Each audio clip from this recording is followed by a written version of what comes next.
for the first round to watch.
Can everybody hear me or no?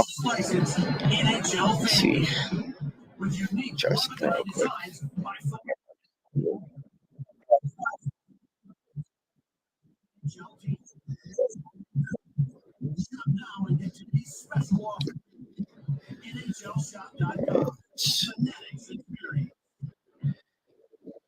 Let me know if the echo is annoying in the background. I will turn it off if need be. Um,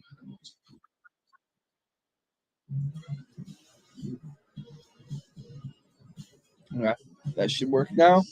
Really excited again, like I said. Hopefully, it hasn't been an issue the whole time, but turn my mic off. Again, my name's Matt Gordon. I'm the host of the Hidden Hockey Podcast. Looking forward to talking with everybody in terms of the overall draft tonight. I think there's a ton of really exciting potential here for tonight's event. Again, like I said, feel free to leave your comments below. I'm excited to engage with every one of you, and it should be exciting to see what go from here. Early question in terms of what I think is going to go on. I'm going to type it in here. Where do you think Matvey Michkov is going to go?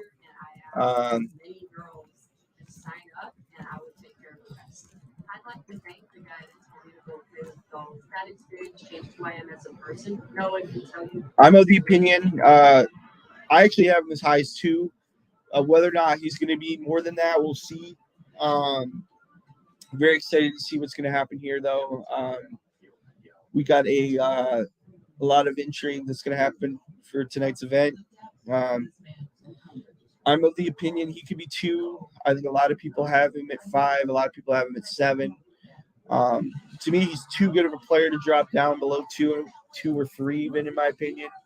If you have the opportunity to take a high-end talent, I don't care that you wait for 3 years. You've got to take the chance on a guy like Matvey Michkov. This is a transcendental talent with the ability to be a guy who is, in the likes of a Fedorov, in the likes of a Bure, in the likes of a McGillney. He's going to be a high-end kid, and if brought over and developed in the right way, he's going to have a lot of ability to become a really high-end hockey player. I think the world of this kid. He's the best 16-year-old kid I've ever watched, and that includes the likes of McDavid. That includes the likes of Austin Matthews. I think his overall ability and what he brought in the year before his draft year, where the hype really started to develop, him and Bedard, to me, were both incredible options and both unbelievable hockey players to watch. I think there was a ton of skill, and yeah, just let me know what your thoughts are with that. I think there's a ton of opportunity for him. I think the National Development Program, like I said earlier, I think is going to have a lot of potential to really do a lot of good things. Should be exciting to watch and see what happens here tonight. I think there's a ton of real potential for them to have probably 3 top 10 picks with Will Smith, maybe Gabe Perreault, and then Ryan Leonard. I think Oliver Moore is a kid who you can look at. I think starting at 9, maybe drops below that, but I think he fits the mold in Detroit. Should be exciting to see where we go from here. I'm excited to learn more about what's going to happen tonight. I wonder what kind of trades are going to happen. Trading to me may start at 6 or 7. We'll see. Do I think Detroit's going to trade? Probably not. I think they're going to stick at least with their first pick. I think they're going to pick at 9. 17 might work if they swing it for maybe a DeBrincat deal tonight. Do I think it's going to happen tonight? No. Is it possible that it happens tonight? Yeah, it's very possible. Just depends on what Stevie Y is doing, and if he can do it. If not, he's a patient man. He's willing to wait for the right price. And here we go. We're gonna get started here in a minute. Can't wait for Batman to get booed. Let's hear it.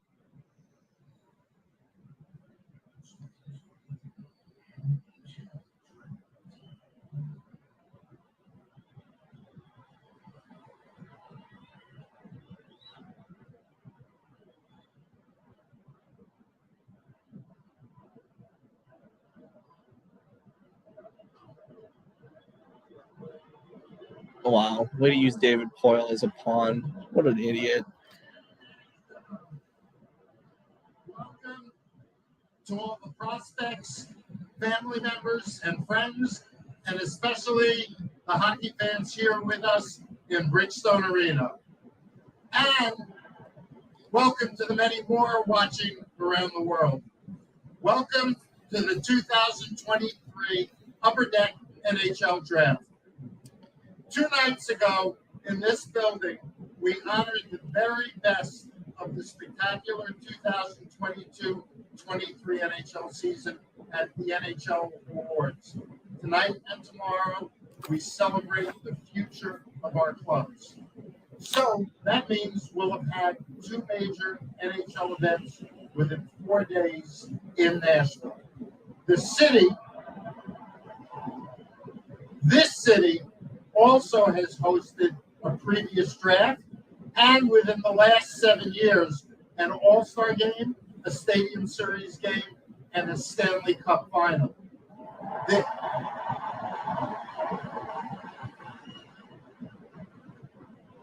There should be no doubt that Nashville loves and supports. All right, Gary, we've heard you enough. Get off the stage. We've heard enough of him. I think we all have over the years, though, right? The wonderful history of the Predators, it is worth noting that no one has done more over the last 26 years to build this model franchise and the city of Nashville into a destination hockey market than David Coyle.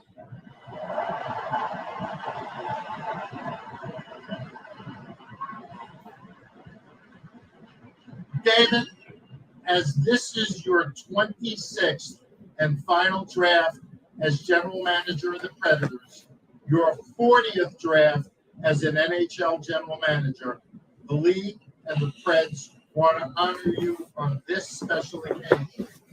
And to do so, I'm enlisting the help of a couple of your best all-time draft picks. The 38th overall pick in the 2008 draft. All right, cool. Pecorino, that's fun. The Predators, Roman Josi.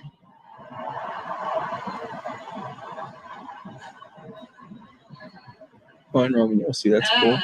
And an all-time late-round gem, the Preds' 8th-round pick in 2004, and franchise icon Pecorino. All right, cool. This is fun. No, put that guitar away. We don't need that. Unless that's a gift. All right, that's a gift. That's fine. I live react to everything, by the way, guys. So I hope you guys like that thought there with the live critique about the guitar. Just want to say thank you for everything you've done for the NHL, but especially for Nashville. You're the reason this place is called Smashville. So from the bottom of my heart, thank you very much, and we hope you enjoy retirement.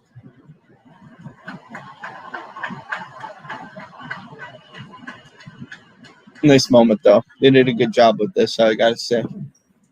Roman and Becca, thank you for your wonderful gift. It's beautiful.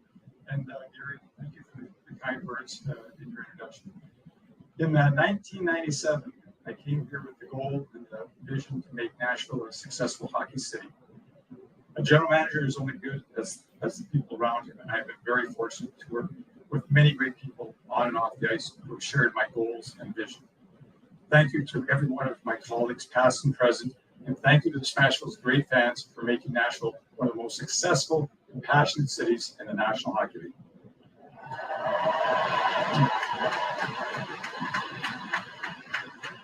And as I pass the torch to Barry Trotz, I am very confident that the best is yet to come for the Nashville Predators. May this year's draft class enjoy great success. Good luck to all the players and all the teams. Nashville, thank you for the greatest 26 years in my hockey career.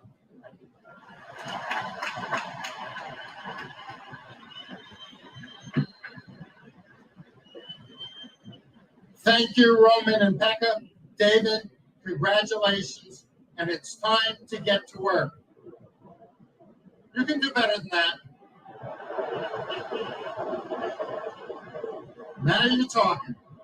The first pick in the 2023 There we go. All right, get off the stage, Gary. NHL Draft You bum. belongs to the Chicago Blackhawks. There we go. Goodbye. from one cesspool to another. You're on the clock. Wow. What a response from these Blackhawks fans. First of all, Disgusting that they have the first pick. I'm just going to say that early. Pretty disgusting. We have an organization that has done what they've done in the last 24 months, has tanked openly, has covered up sexual assault, has done different things. Borderline disgusting. And it's a shame that a guy as classy as Connor Bedard is got to be the symbol for something so disgusting like the Blackhawks. So I'm just going to put that out there before this pick happens. Good for Connor. Connor is a gem of a hockey player, as we all know. Yeah, it's going to be awesome. So excited to watch this. I'm just going to let it air out, watch the reaction. I'll give my analysis after. Saw them jumping and hollering like executives never do. So that's a huge win for them. That's a great point that you brought, that he's bigger than his talent and his resume, right? And that can help ignite a whole league. He is. I mean, this kid is a superstar. I mean, plain and simple, Connor McDavid, Austin Matthews, Sidney Crosby, players like this, Connor Bedard's name is right there with them. And for the Chicago Blackhawks, remember, they had to feel pain in order to get to this point. But as you said, a watershed moment. All right. See the pick here. With a franchise player like this in Connor Bedard. A lot of pressure on GM Kyle Davidson. There he goes, leading the charge. He's been in charge since March of 2022. He's the youngest active GM in the NHL. He's got more in common with Connor Bedard than maybe does other GMs in the NHL. Closer to age at Bedard than he is some other NHL GMs. And there he is. That's a lot of weight on that young man's shoulders there to try to build. Because this is only one piece. This isn't the NBA. This isn't an NFL quarterback. You need 12, 15, 16 good players to be a championship team. But the first step is a mighty big. This might be 3 steps when you have a chance to get a dude like that. The Chicago Blackhawks no longer on the clock. They are ready to make it official. All right, let's hear it. In Nashville. Chicago Blackhawks would first like to recognize the incredible career of David Coyle and congratulate him on his retirement. We'd also like to congratulate the Vegas Golden Knights on their Stanley Cup championship. Nice. Okay. We'd like Not what I to say hi expected. to all of the Blackhawks fans back in Chicago at the Salt Shed. The Blackhawks fans here tonight and all the Blackhawks fans watching around the world. And with the first overall selection in the 2023 NHL Draft, the Chicago Blackhawks are very proud to select from the Regina Pats, the Western Hockey League, Connor Bedard. And there it is. Connor Bedard goes first overall. As we all knew, the biggest, one of the worst kept secrets in hockey. It's the first overall pick. Connor Bedard, incredible hockey player. Can't say much more other than the fact he's going to put up 80 points next year. Unbelievable skilled hockey player. I think he's got the ability to be as good as a Connor McDavid. He's up there with the Austin Matthews of the world. I think there's so much to like about him as an ambassador for the game. Dedicated, incredibly driven. First heard about him, honestly, when he dominated the brick tournament as a 10-year-old. I know it's crazy, but I follow prospects that deeply. So went and did that, then played the World Selects, as an underager and dominated, and continued to do so throughout his whole career. He's done some unbelievable stuff, and he's had all sorts of pressure around him, and he has handled it with flying colors. Should be exciting to watch him. I think he's going to be an instant impact in the National Hockey League. I don't think it's crazy to think he could put up 80 points next year. I think he could easily be a top 50 scorer in the National Hockey League from day one. Already steps into the National Hockey League, is having probably top 5 shot in the league already. Should be really impressive, though. I think he's an incredible hockey player. Go ahead and update the Elite Prospects board here. There you go. You see it right there. Mr. Connor Bedard, first overall. Unbelievable season. One of the best draft eligible seasons that we've seen in the last quarter century at least. Unbelievable. Yeah, so it should be unbelievable having, obviously there's going to be a lot that he's going to need to have around him, and we'll see what happens here.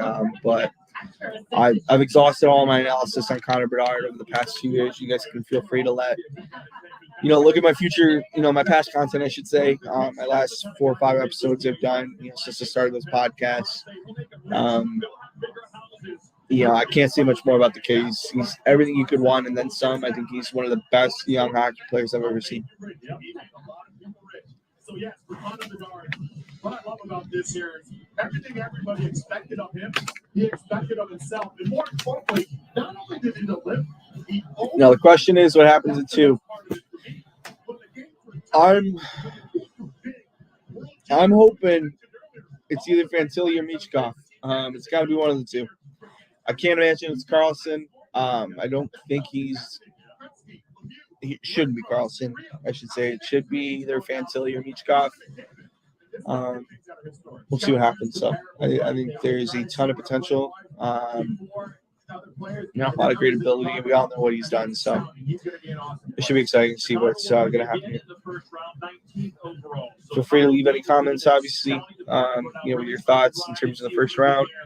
I'm doing more tomorrow. I'm going to do some troubleshooting with the mic. Apologize in advance. You guys didn't hear the first half of this.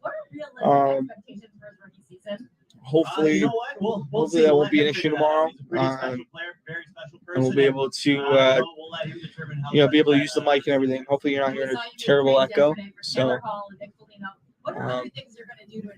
hopefully everything's going good. But, feel free to leave any comments below. And, excited to see what's going to happen here with the remainder of the draft here. We will be with you the whole time. So just be aware of that. Feel free to tune in at any point in time. I know nobody's going to watch the full 5 hours of this. So, obviously I'm going to do some matchups and do some screw ups here and there. But, I'm excited to see what we can do and how, it's going to be fun to look back at this too in a few years and be able to tell people and show people, what my thoughts were at the time and, what actually happens. It's a good way to find out whether you're going to be right or wrong, right? So, it should be fun. On the precipice of a professional hockey career. Now here is the reaction. You know it was coming since they won the draft lottery on ESPN, but when it's official, it's still a pretty cool moment because now it's for real. They'll be in their lineup again. Tuesday, October the 10th in Pittsburgh on ESPN against Sidney Crosby. And the Pittsburgh Penguins off the map. He's got 40 goals his rookie season. Over under Bush. Connor McDonald, 40 goals. Counting going to 40. I'm going 40 now. All right, I'm going to say under 40, but above 35. Okay, that's why it's a good number. Could he get? Let's go over. He's in Chicago. We got a lot of playing time. If he's surrounded by people like he's in the top 2, his shot. Especially on the power play. Well, he's with Emily Kaplan. Connor, you just got drafted by an original 6 team, one that won 3 Stanley Cups in your lifetime. What's going through your mind when you put on that sweater? Yeah, it's really hard to put into words. I mean, growing up, like you said, in an era where they're so dominant and so good with all the players they had, and man, it's incredible looking out and seeing it all myself. So, couldn't be happier, and we can't wait to get started. The hockey world has so many expectations for you, but what are your expectations for your rookie season? Just right now, it's focusing on having a good rest of the summer, and obviously going into camp and making the team. That's the main goal, and then right. But kind of keeping it short term. Wow, way to use David Foyle as a on ESPN, it's in Pittsburgh, and you're playing against Sidney Crosby. What's that going to be like for you? Yeah, like I said, I gotta make it first, but that would be unreal. My favorite player growing up and a big idol of mine. So, I won't take it. If that happens, that's for me personally. It's good for anybody. Thanks, Connor. Welcome to Chicago. Thank you. He was born in 2005. And Connor Bedard is a member of the Chicago Blackhawks at long last. We mentioned he's a sturdy kid. He's got quads. He's got delts. He did 14 pull-ups, Weezy, at the old combine. So he should be a ready-made guy and just a power play menace. He's put together well physically. Right. I had a chance to meet him and speak with him in Vegas during the Stanley Cup final. He's got a very similar build at this age to the great Sidney Crosby. Big quad. All right, 50 seconds here to find out what's going to happen with Mr. Adam Fantilli. If it's Adam Fantilli, if it's Matvei Michkov, we'll see what happens. But super excited to see what we're gonna have here. The pick should be in any minute. A lot of mystery. No one can figure out what Pat Verbeek, the little wall of hate, is going to do with the number 2 overall pick. Here on their last 5. All right, let's see. All right. They're showing up the middle with Mason McTavish and Trevor Zegras, and there's 3 more. Let's see here. We're gonna have either Matvei Michkov or we're gonna have Mr. Adam Fantilli. Come on. Will Smith, the kid from Lexington, Massachusetts, who's heading to Boston College. There's Pat Verbeek right there, shaking hands with Gary Bettman. There really is all Pat. No one knows what Pat Verbeek is going to do, and now we'll find out. Columbus, who picks next, is going to find out who's off the board. And of course, San Jose is waiting as well. All right, let's see here. Is it Matvei? Is it Adam? Let's see. I think it's going to be Adam Fantilli, ladies and gents. With our first selection, we are proud to select from Orebro. They took Leo Carlson. That is a bad move. I'm just going to say that in advance. I don't know how you skip on Adam Fantilli. I think Fantilli is a much better hockey player than Leo Carlson. Not that Leo Carlson's a bad player. He's not the second overall pick in this draft. I'm sorry. Interesting. Okay. Interesting pick, but Leo is he's a good player in his own right. Don't get me wrong. I think he's an interesting player. Just having him at 2, I think that's not necessarily where I would have picked him, honestly. Should be interesting though. I let it happen.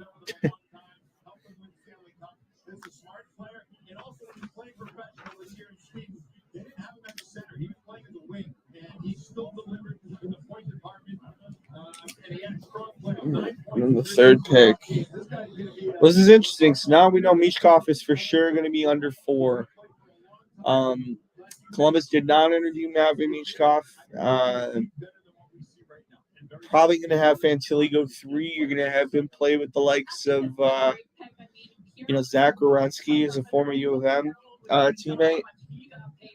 Should be very interesting, though. I think there is a ton of intrigue around this pick here. I would love to see where we're gonna have him go. I think there's gonna be a ton of good stuff here in this draft. So, but first real shock of the draft, in my opinion, was having him go 2. I thought for sure he was gonna be 3 or 4, potentially even 5. At the hour mark, wish you guys could have heard the first half hour. So that's my bad. But should be interesting to see what we do here. I'm going to edit the live stream out a little bit. So I'll, for those that are going to watch this I'm recording, I'll clip out the first little bit. So we'll pretend like it didn't happen.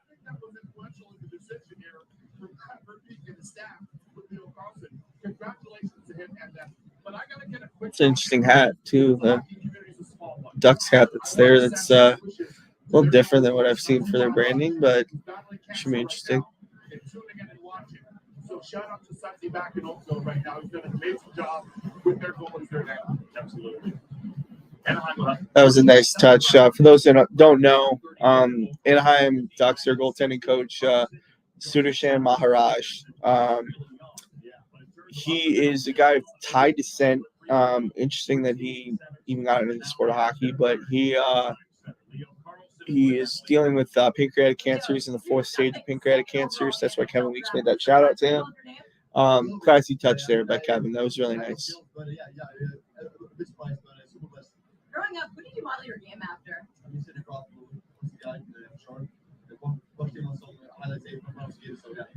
won't play against them very often, but what will it be like when you finally get to play them? That's gonna be amazing. I mean, as I said, I grew up with idols, so yeah, it's gonna be real. Congratulations. Thanks, Anika. Yeah, thanks so much. And like many Swedes, speak English so well, even at a very young age. So again, he's just a big guy, puck protector, great hands. He can dangle defensemen as well, but just high IQ, hockey brain, like you said. That's why certainly you don't see like those just pencil man 1,000 games for 1,000 points, right? You just see like that kind of guy. No. The World Juniors, there were some players that were picked. Got to disagree with Bucci on that one. There's about 10 other guys in this draft who I think could do more than Leo Carlson will in terms of his overall production. He really took a step forward. This is a good pick for Anaheim. It makes me wonder about Trevor Zegras. He's playing. So you mentioned McTavish, Zegras. Now you get another big center. They've also got Nathan Gaucher. Is Zegras a guy that maybe eventually does he move to the wing? Good point there by Brian Boucher. There is potential for them to have all the centers and everything. A lot of us were surprised to hear Leo Carlson's name there. Take us to that. That might mean Zegras moves to the wing. It's been a process over the last month or so we've had a lot of good debate. There's a lot of I would say real healthy debate on which player obviously to take, and I think in the end we're really intrigued with his hockey IQ, his creativity. Obviously he's got really good size, and probably what I loved about him is is really his two-way game, and I think there's a potential for him to be a dominant player at both ends of the ice. What can we expect for him? How will he fit into your team next season? Well, we're going to go through that process because obviously he's be able to go back to he can go back to Sweden, he can go play junior. There's lots of things that he can play in the World Junior Championship. So we're going to go through the process. We're going to start with going for development camp, and then once we get through that, then there'll be a summer long. There we go. Columbus is coming up here. The pick is in. I don't think they thought Adam Fantilli. Yeah, they'll take Adam Fantilli here. So Adam Fantilli, for those who don't know, center from the University of Michigan. Really high-end kid, great skater, good ability, offensive skill beyond belief. I think that's going to be the move, honestly. They have a short time to make a big decision, and the decision is in.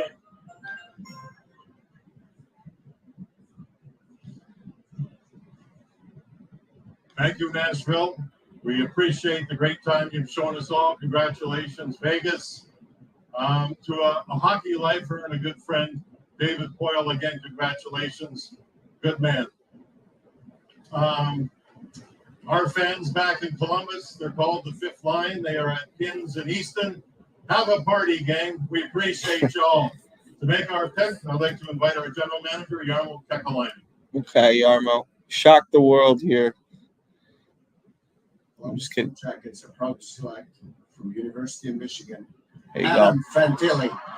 Ridiculous that he was 3.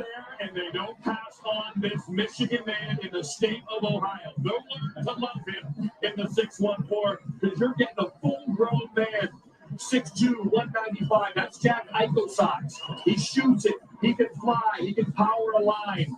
More of a shooter than Eichel. This guy's going to fill up the nets. Yeah, he's an incredible hockey player, and Mr. Adam Fantilli here. I'm super interested to see how he's going to develop here. He'll be close to home. I think this does increase the likelihood that he goes to U of M for another year, especially because they control his development. I'm very curious to see what's going to happen here. I think, you got him at 3 now. In my opinion, a great pick by Columbus. I don't even know how you question it, to be honest. I think that was a no-brainer for them to do this and go and take Adam. I think there's a ton of ability, ton of skill with him. Really good skater. His shot is super underrated. A lot of people don't talk about his shot enough.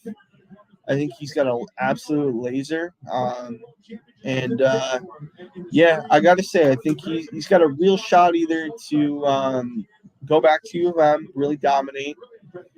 I think he could, there's even the potential for him to go to the AHL. He could play in the AHL as well. I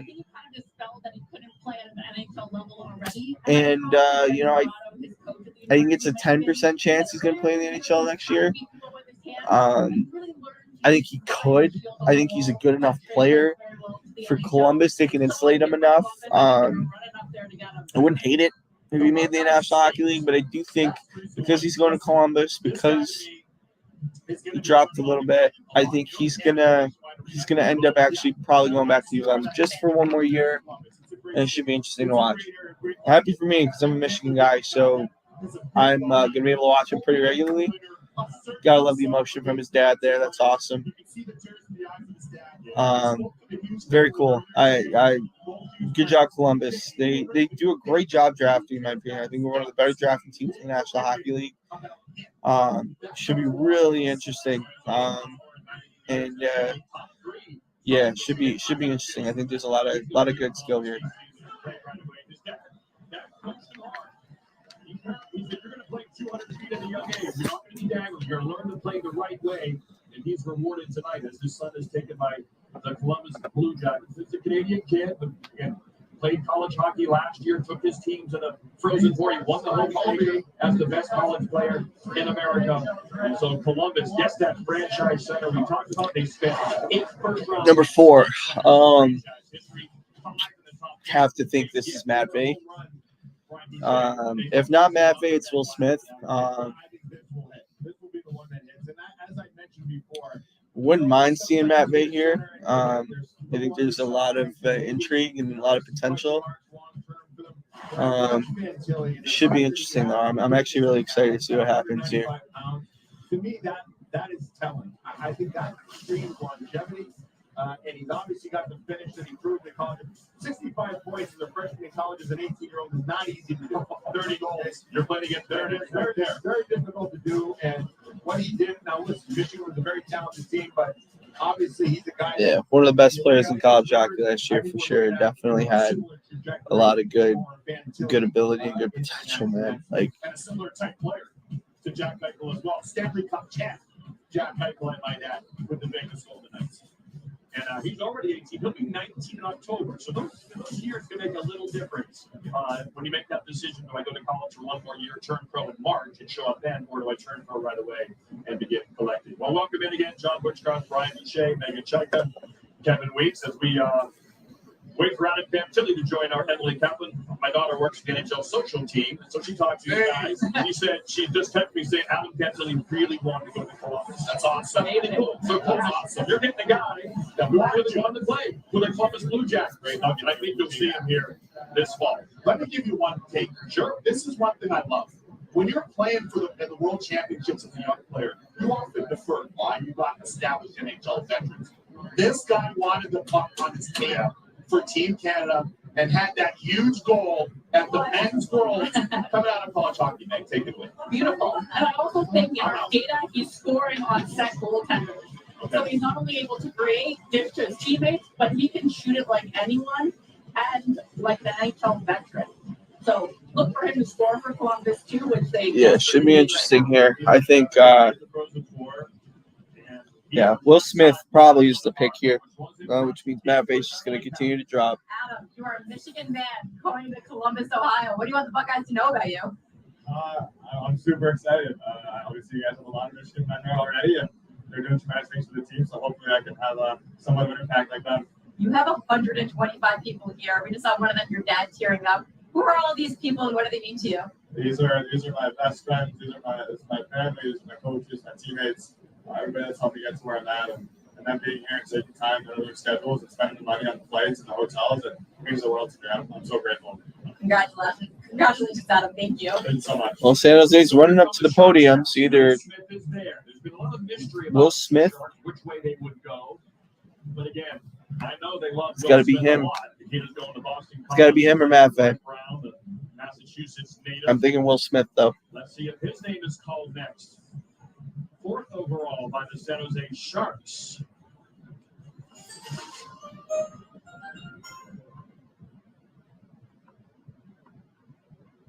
Thank you, Nashville. You guys have been a great host. We've really enjoyed our time here. Congratulations to David Boyle. Great career management. Someone who's been great to me and helped mentor me through along my first year. Also like to congratulate Vegas Golden Knights on the Cup win. George McPhee and Kelly McCrimmon. And I'd like to say hello and thank you to our fans watching around the world. And Number 4 is Will Smith. Will Smith going for the Matt Vey Michkov slide continues. Unbelievable. Games played leader, Patrick Marleau. Yeah, Will Smith's a hell of a player, though, I got to say. To me, he was far and away the best. First selection overall, the San Jose Sharks are proud to select Will Smith from USA Development Program. Not a surprise. This is a high. Yeah, Will Smith is a hell of an offensive hockey player. I think he's going to do a lot of good. He'll go to BC next year. Like his ability, like his game. There's some flaws, but really like him overall. I think he's a great skater, good ability, great hands, really focuses. He battles hard, too.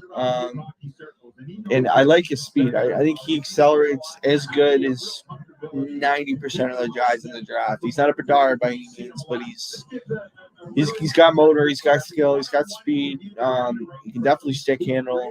He scores a lot. Great playmaker, and we'll see what happens. But I think there's a ton of good potential, and really excited to see where he goes. Great to see another American kid go in the top 5. It should be fun. I think there's a lot of game in him, and he's going to need a couple years still. I don't think he steps in immediately, if at all. I think he's going to take probably until 25, 26, in my opinion, before he's able to play. And I think there's a lot of potential there, though. I like what they did in San Jose, and I think it's a good pick. Again, anybody who is taking Matt Vinnychkov now, you got to think he should be in the top 5. Yeah, you got to think he's in the top 5, right? Like, I have right now. It's either Michkov or I think Montreal. I have Zach Benson. Shall see how that comes about and what happens. I'm excited though. I think there's it's a good fit for them. Really curious to see what they do the rest of the draft. I think they're going to look to probably address some defensive needs in San Jose. I think their goaltending, they could use some guys. And they could really honestly use all over the place. Having him with a guy like Will Eklund is going to be really fun. Battle of the Williams. I think there's going to be a lot to like there, and I think they're going to be really great offensively. I like what San Jose does when they build these teams, and Mike Greer is a really smart guy, Detroit native, and should be fun. I'm excited to see what they do here. That plays the game the right way, that believes in himself, believes in his teammates, unselfish, and believes he has to earn everything in the game, and is willing to work to do so. Yeah, he grew up in Lexington, Mass. A lot of his family and friends are there in Burlington tonight. At Captain the Square, rooting on their young future Boston College Eagle, Will Smith. And yes, he did walk up the Fresh Prince of Bel-Air music. I heard that he walked to the stage. Little note from Pete Krupski, who does the play-by-play for the U.S. National Development Team program. The reason why he wears number 2, his favorite player growing up was Brian Leach. Wow. And he's going to Boston College, another Eagle. So, well done. Great stuff. All right, the Fresh Prince of Chestnut Hill, Will Smith, is with Emily Kaplan. Well, we're all talking about it. You got the Fresh Prince of Bel-Air theme song when you walk up there. Why did you choose it? What was going through your mind when you put on that jersey? I mean, I feel like I kind of had to. I mean, the name. I mean, I'm trying to own it, and I mean, I love the song too. Can you sing it for us right now on camera? Why not? CSPN, let's go. West Philadelphia, born and raised, where the playgrounds where I spent most of my days, chilling out, relaxing all cool, shooting some people outside of school. That's incredible. It might be more impressive than your playing skill, but I know you are an impressive player. So tell me, who did you grow up modeling your game after? Yeah, I mean, I loved Patrick Kane growing up. I mean, ever since they were winning all those cups, even though it was a Bruins, I love them. Awesome. And your 2 line mates at the U.S. program are Ryan Leonard and Gabe Crow. We should see them here tonight get called. You're about to be line mates also at Boston. All right, number 5. All right, this should either, like I said earlier, should be either Matt Vinnychkov or it should be Mr. Zach Benson. I think those are the 2 guys. I have Benson as the 5 because I thought Michkov would be gone by now. 3 for 4 right now, though. Actually, really impressed. Pretty good on my mock right now. We'll see what happens here, but I'm doing pretty happy with it all. And Brian, you're obviously well aware of this U.S. development program.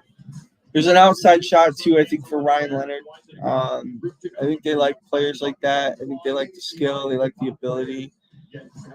Should be interesting to see what happens. But I'm really pumped. There's a lot of good skill here that's available to Montreal. They're gonna, they already are loaded. They got Slavkovsky, they got Philip Machar, they got Cole Caulfield, they got Kirby Doc. I mean, they got just a ton of different guys that are gonna do really well. Super pumped to see what they're gonna do. Super pumped to see what's gonna happen here. You should be curious though. I think you should be very, very interested to see what's gonna happen here. So I'm gonna, if I don't ruin it when I refresh this, I don't. Okay. All right, we're gonna let this play out, see what happens. I don't want to ruin it like I did 4. All right, let's go. I mean, there's Mitch Cobb, rumored to be going to Montreal possibly, but still we have good players on the board that you maybe think have a bit less downside risk too. So I could see them going a variety of different ways. Haven't won a cup since '93. Picking the top 5 now in consecutive drafts for the first time since the '60s. Here's Montreal's pick. Let's see.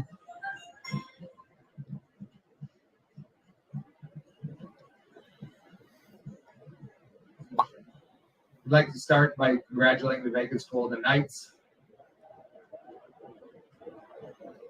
Also like to wish David Poile all the best in retirement.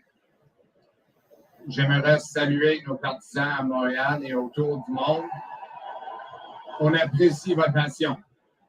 To make our selection, I will invite up our former 5th overall in 2005, Carey Price. Ooh, this might be Zach Benson then. Bonsoir. The Canadiens de Montréal are proud to select David. No. David Reinbacher. Okay. Okay. Planned it that way. David Reinbacher. So David Reinbacher, that was the player many people thought they would take. He's a big right-handed shooting. Okay. Interesting. Totally don't get this pick at 5. David Reinbacher's an interesting player. I don't think he's that good to where he should be picked this high, but it's the Mo Seider effect.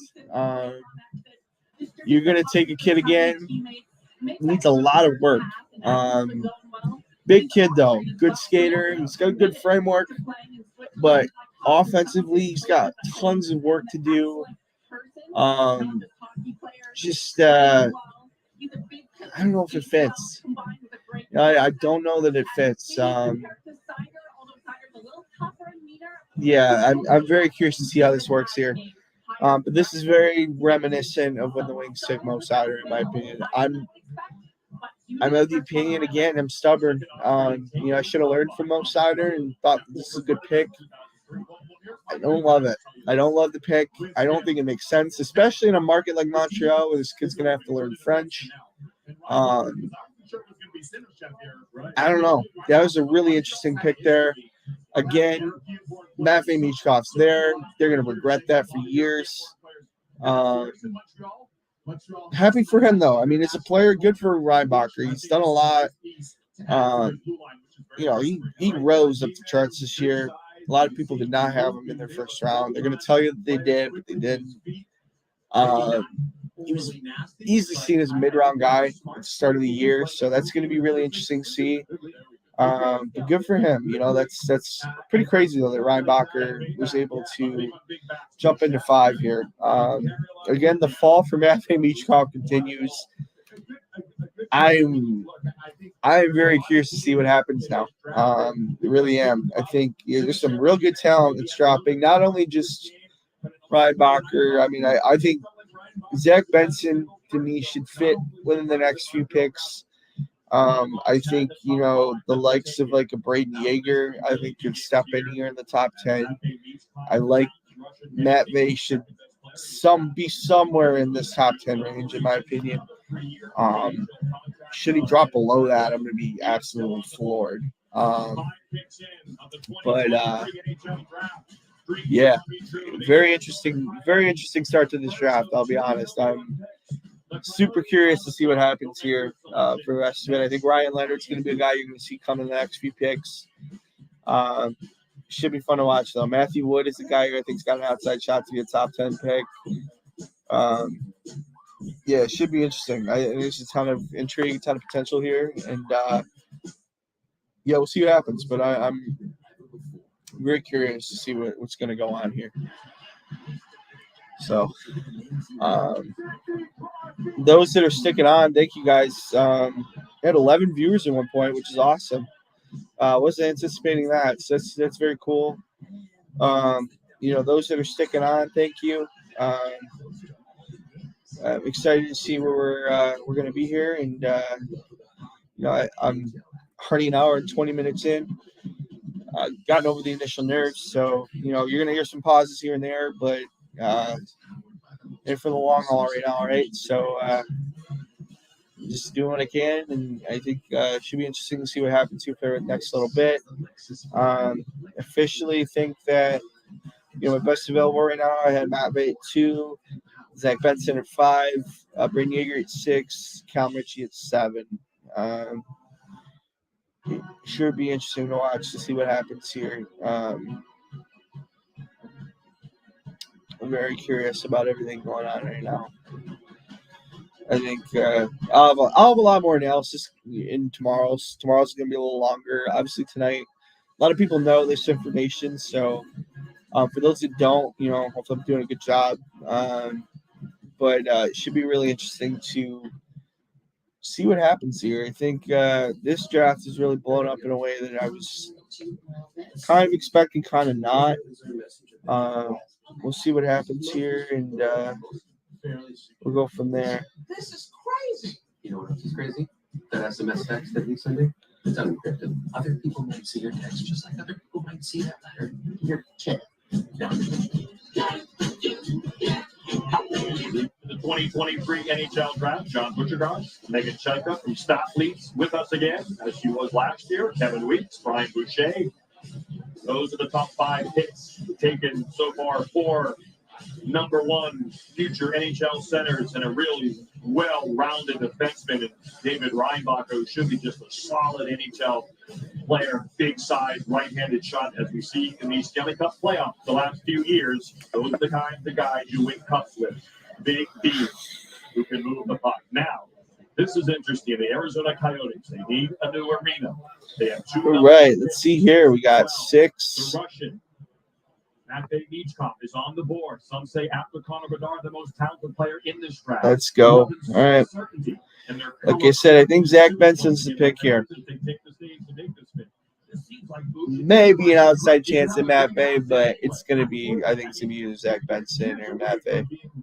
Maybe an outside chance at Ryan Leonard, but we'll find out here. Why don't you add a real game breaker in Matvei Michkov? I think the Coyotes. Oh, Arizona back with the maroon suits. Gotta love that. God, those are good though, honestly. Oh shit, and Matvei Michkov is actually wearing maroon. Wonder if that's planned. That didn't even think about that. Wonder if that's actually planned. Huh. This is gonna be fascinating. I'm super curious. On behalf of the Arizona Coyotes, we'd like to congratulate the Vegas Knights on winning the Stanley Cup. The Golden Knights, Xavier. We'd also The like Golden to Knights. thank the Nashville Predators and their amazing fans for hosting us this week. And to all of our fans in Arizona at Wasted Grain in Scottsdale, go Yotes.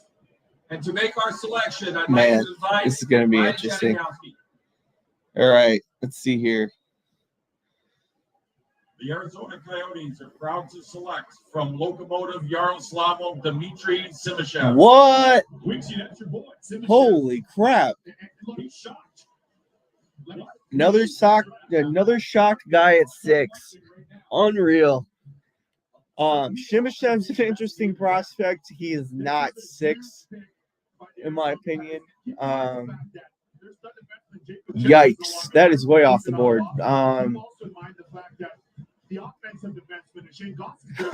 Okay, interesting. I'm forever perplexed by the Arizona Coyotes. They're not going to have a team here in a few years, so I guess it doesn't matter, but that is A 6? Yeah, this is between Reinbacher and Shimashev. This is Mo Sider-esque territory. Too bad FanDuel didn't offer odds on this because they would have cleaned up. Wow. 198 now. He's probably going to be one of those 6'4", Good skater though. I could say he's a good skater. Hands are okay. Don't really find him to be that interesting though. I've watched a couple games of his. There's more to me. He has to do more. I know I wouldn't have taken this kid outside of I would have probably waited until outside of the first round, honestly. But Arizona Coyotes are always doing some weird stuff. You know, they're always putting some intriguing picks out there. Their draft board's got to be a lot different than most people, and yeah, that's interesting. I think that's part of the challenge right now.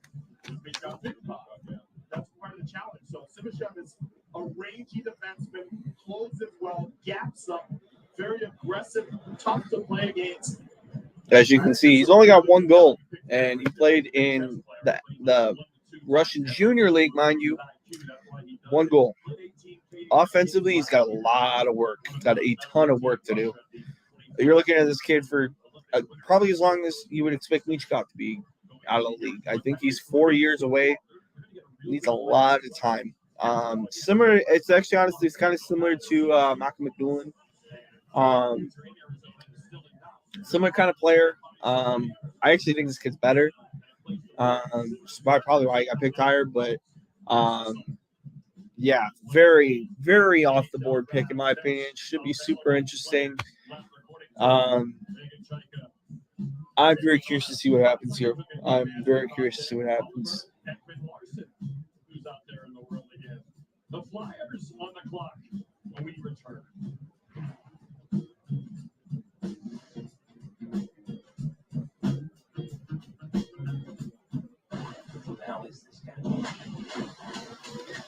It's just Brady Quinn, Matvei Michkov there. Looking at him. I thought because he had the maroon, I honestly thought he was going to get picked, man. That's too bad. That is too bad. I'm curious to see what happens here now. But, yeah, it should be fun. I'm very, very curious to see what happens now.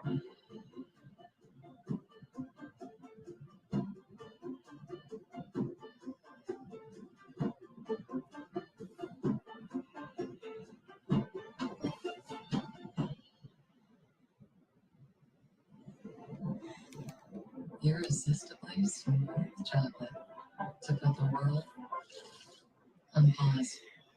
Lindor, made to melt you by the Lindt Master Chocolatier. They need a coach. You need a job that pays well, where you can pick your schedule. With programs to move you into higher paying roles like management, IT, and get healthcare on the first day for you and your little sluggard.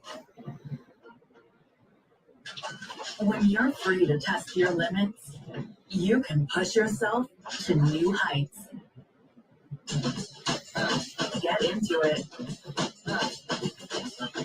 Lululemon Case Breaker Shorts. Just because your business gets complex doesn't mean it has to be complicated. With Asana, adapt to new business needs. Automate workflows, connect global teams, gain real insights so your team can manage it. All right, let's see. So now we got, yeah.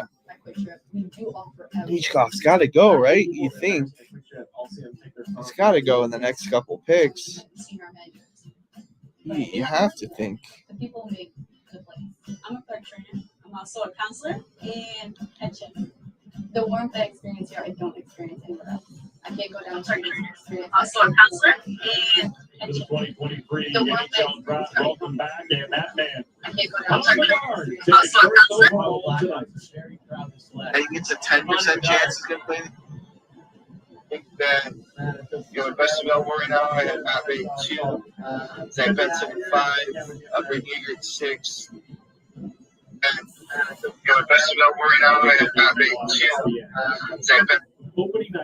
Yeah, let's see here. Philly's got the pick now. Let's check it. Got to be Matvey. You got to put it out there, right? Either him or Zach Benson. It's got to be one of the two. I mean, he's just a man. He translates to the postseason, and we wonder if he'll be the next pick. Here is Daniel Brand. Looks like a young Paul McCartney, doesn't he? That's actually a really good comparison. That's funny.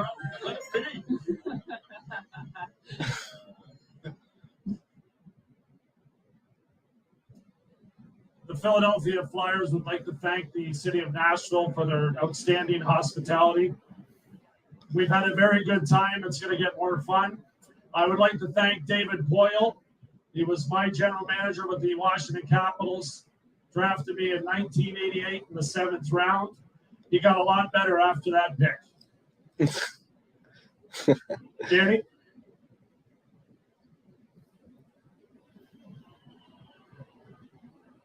With the seventh selection of the draft, Flyers are proud to select from St. Petersburg in the KHL, Matvey Michkov. Wow. There you go. The Russian, there he is. Good for him, man. Some say the second best player in this draft, but because of his 3-year contract Damn. in the KHL, certainly the geopolitical situation with the country. That kid deserved to be 2. I will say that right now. He deserved to be 2. Dude's a stud. Dude's a stud. Steal of the draft. Steal of the draft. Arizona's going to be kicking themselves for years for not making that pick. I'm sorry. That's just stupidity at its finest. And that's why you got Montreal and Arizona picking in the bottom 5. Because they don't evaluate talent correctly. So, oh, yeah, for sure. Yeah, this kid is 60 goal upside with this kid. Seriously, I think he's. Yeah, once you get him over at 22, 23, I think this kid he's going to be over the moon. Yeah, like. That's why I say it kind of reminds me a little bit of the Kaprizov situation, but great pick. About being here, though, you're in a rebuild. You just traded Kevin Hayes. You have time. Like, this 3 years is fine. Develop in the KHL. Yeah. Come back, be a 30, 40 goal scorer. Yeah. Be like Kaprizov. Our stats data actually has him as Kucherov when you map out the style of play. An elite shooter, a goal scorer, 20 points in 27 games, higher clip than Ovechkin in his draft year. Huge ceiling for the 7th pick. I think this is incredible for Philadelphia. Exactly the type of player they need to rebuild. The Flyer fans, the one Crazy amounts of crowd for Matvey, man. That's one of the worst. Yeah, wow. Good for them, man. Good for Philly. I don't root for Philly, but yeah, it was. You had to do that. Look, you're right, Megan. 3 years from now, it's going to go fast. I mean, because the Flyers are in a rebuild. There's going to be more pain to be felt for this organization in the next little while. But after that, if you do it right, you can see that the optimism comes. Kid's a unit, man. They stripped it down. A little bit of pain. Now they got a lot of picks. So Washington's got to be pissed. They got to go Zach Benson then. This is a real exciting pick for the Philadelphia Flyers. You just wish you could fast forward those 3 years real quick. Yeah, exactly. And now you have to start building some bridges with some of his folks from his club over the KHL. Complicated. It's very complicated, but you're going to have to build bridges there. You're going to have to establish relationships. Some of the club representatives from Cheska are here with him, I'm told, as well, which was a little bit of a concern for some of the teams in the interview process. But one thing that's undeniable is how good of a prospect this is and how electrifying of a player he is. So you're right, Boosh. They've needed a game breaker for a long time in Philly. We're going to Russian torch. Matvey Michkov is with Emily now. Matvey, what do you want fans in the NHL to know about you? Я очень счастлив, что оказался в Филадельфии. У меня просто нет слов. Это невероятные эмоции. I'm glad to be in Flyers. I have no words. Such an emotional moment. When do you expect to come to the NHL? Я думаю, что скоро. Это моя мечта. Thanks. Quite soon. It's his dream to be there. And what does it mean to you to get drafted to the NHL? Это много значит для меня. Это моя мечта и моя мечта Кубок Стэнли. He says it means a lot for him. It's his dream, and his dream is also to win the Stanley Cup. Spasiba. So with Alex Ovechkin and the Washington Capitals on deck, up next at 8, you know they would have taken him. The Flyers take Matvei Michkov. So it's back in the USSR for Daniel Briere and Paul McCartney. Exactly. To get the first pick of this 2023 draft. And again, this could be a big moment for the Flyers, Megan. It's a huge moment. It's a bit of a swing for the fences, but if it does hit, he comes over and he develops like he is in what is already a men's league. You can know he can score against NHL players. This is a gift at 7. Correct me if I'm wrong, Megan, but in other years, in a perfect world, this could be a first overall pick. Absolutely. Right? Think about that. Scouts, GMs, everyone has said off-ice issues aside, the skill, the elite scoring, the shoot first mentality, incredible. The highest pick they had, since was Nolan Patrick, number 2. Correct. Right? And that didn't work out so well. This talent, in due time, this could be the electrifying player that the Flyers have been so seeking for so long. Rishi telling Emily that he wants to be there soon. Well, how soon? Daniel Briere. Maybe he has an answer, Emily. Danny, it's the question we all want to know. When will Matvei Michkov join the Philadelphia Flyers? Well, we can't wait to have that answer ourselves. It is what it is. We know he's got a contract for 3 more seasons, but for us, we just felt, after watching him play and after beating him, we just felt that it's a talent that we cannot pass up. And if we have to wait, we'll wait. And it is what it is. What did he say in that meeting that convinced you that he was your guy? He seemed to have a really good time. We met him a couple times, and you could tell that for some reason he loved the Flyers. He wanted to be part of the Flyers. We saw it on stage. His reaction was amazing. He convinced us basically in the meeting that. All right, let's see here. Number 8. Our staff all felt really, really good about number 8. All right, Zach Benson, Braden Yeager. Maybe Matt Wood. They have global reach. Should be interesting. I think that's the best pick that they could have made based on who was available. Maybe Ryan Leonard here. So now, what do the Capitals do? Ryan Leonard is still there. Dvorsky, Matthew Wood. Here come the Caps, 8th overall with their first round selection.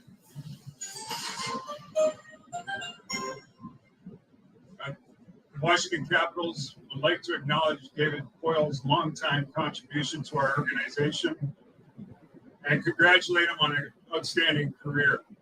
With the 8th pick, Washington selects Ryan Leonard from the U.S. Development Program. Yeah, Ryan Leonard. Okay. There he is. We mentioned this is a there man. You go. Muscles in his face. He plays mean. He played on that U.S. line with Will Smith, Gabe Perreault. All right, Zach Benson is going to possibly be at 9. Good for Ryan Leonard, though. Big late riser. Interested to see what you got here in Detroit. Here in Washington. I think he fits in really well with the overall core they're going to have. Hard-nosed kid, nose to the grindstone, got a Milan Lucic-esque style game. Very, very excited to see what he's going to do in Washington. I think it's a good pick for them. A little bit different than what they normally do, but I'm really excited for it. I think there's a lot of good opportunity here for Ryan here, and he's going to have his time. He takes his time in BC. We'll see what happens, and good for him, right? Good for him. So top available guys. This is my personal favorite here now. 9. I'm a Detroit fan, but I'm going to try and stay as unbiased as possible. Really happy that Zach Benson's fallen. Personally, had him ranked at 5. Really curious to see what's going to happen here. I think there's a lot to like here in terms of what's available for Detroit. I really like Benson for sure. I like Braden Yeager here. I like Callum Ritchie here. Callum Ritchie actually probably be high at 17 even.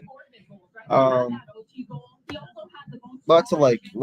I think there's some good players available. I'm very curious to see what happens. And, we got time. They're going to take their full time, I'm sure. We'll see what happens. I would really like Benson. I think you can't. He's too high end of a talent to leave him outside the top 10. I think St. Louis may look towards maybe a Sandin Pellikka or somebody like that. Detroit, do I think they have the potential to take a Sandin Pellikka? It's possible. Wouldn't be a big fan of it, to be honest. It fits though with what the Wings have done in the past. But I would really like them to really look and say it's Zach Benson, and I think you can't even. To me, he's far and away the best guy available right now. So, a lot of Western League talent that's available, and I hope they don't stick to the trends that they're used to. So, Dalibor Dvorsky, that's a possibility too. I don't know that I love that pick either. I think there's a lot of development that still needs to be done for Dalibor. When he's on, he's really good. When he's on, but are you getting that 24/7? He's really starting to struggle at the professional level to score. Whether or not that's just a slump year for him depends. But there's a lot that you have to watch for him. I think there's a lot you have to look at and really evaluate and understand in his game. And I'm hoping that we can continue to, evaluate them in the way that makes sense. You're not forcing yourself into an evaluation that isn't really true. We'll see what happens there. But like I said, I think the O's got a lot of talent right now. I wouldn't mind Richie, wouldn't mind Barlow. Zach Benson far and away to me is the guy to take. I don't even think it's close right now. I think Benson and Dvorsky separate themselves considerably, in my opinion.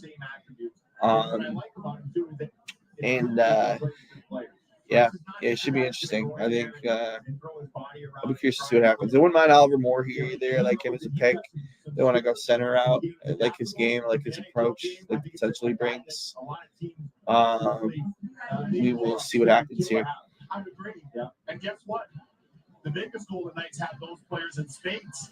Yeah. Which is a big part of why they just hoisted Lord Stanley's Cup a couple weeks ago. Red Wings are on the clock. They think at 9-17. I'm told they really like Matthew Wood, the UConn Husky who played last year. He'll play again for. Wouldn't mind Matthew Wood. If what Bucci said is true, I wouldn't mind Matthew Wood. I like him as a player. I think I have him at 11. Yeah, I have him at 11 in my draft. So we'll see. See what happens. So just 18 years old, but maybe Matthew Wood could be the guy the Red Wings take here. Wants to get into college hockey, they have 2 picks. I think they need a center. I think they're looking for a number 1 center. I mean, obviously Dylan Larkin's their number 1 guy, but I think in a perfect world, whether that's through trade or whatnot, I think that's what they're looking for. Maybe Dalibor Dvorsky, perhaps. Yeah. But they got plenty of good wing prospects. To me, like their D are good as well, but I think they could use some centers. I think Casper's going to be a good one. The guy that was picked last year, but we'll see what they do here. They missed the playoffs for 7 straight seasons. Steve Yzerman obviously has a lot of rope in Detroit.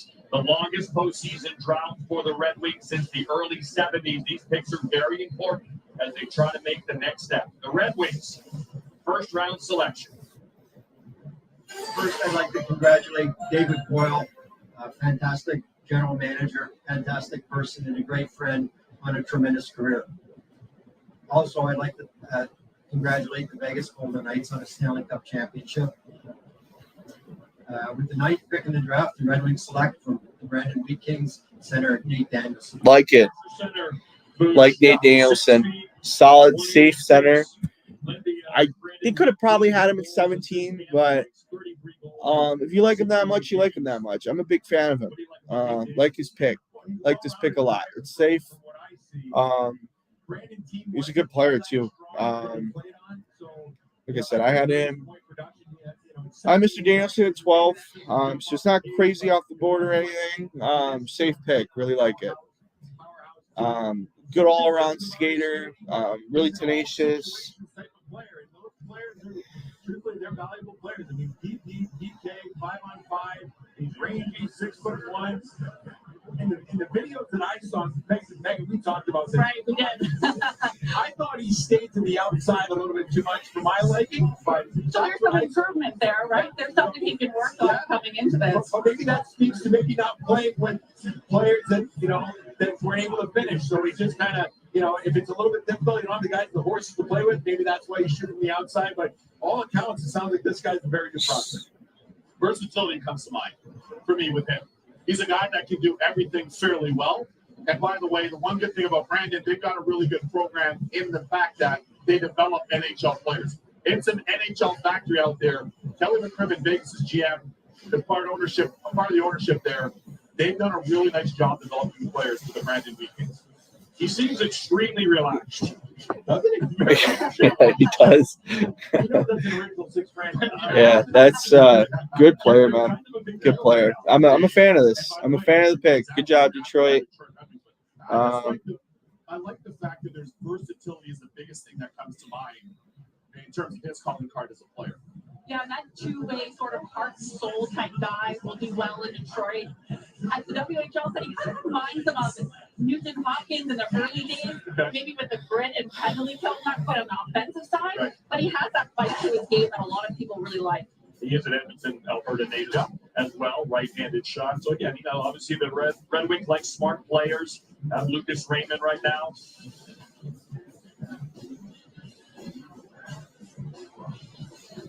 And did you hear Gary Bettman? And keep in mind here, I want to get this into the fans at home, okay?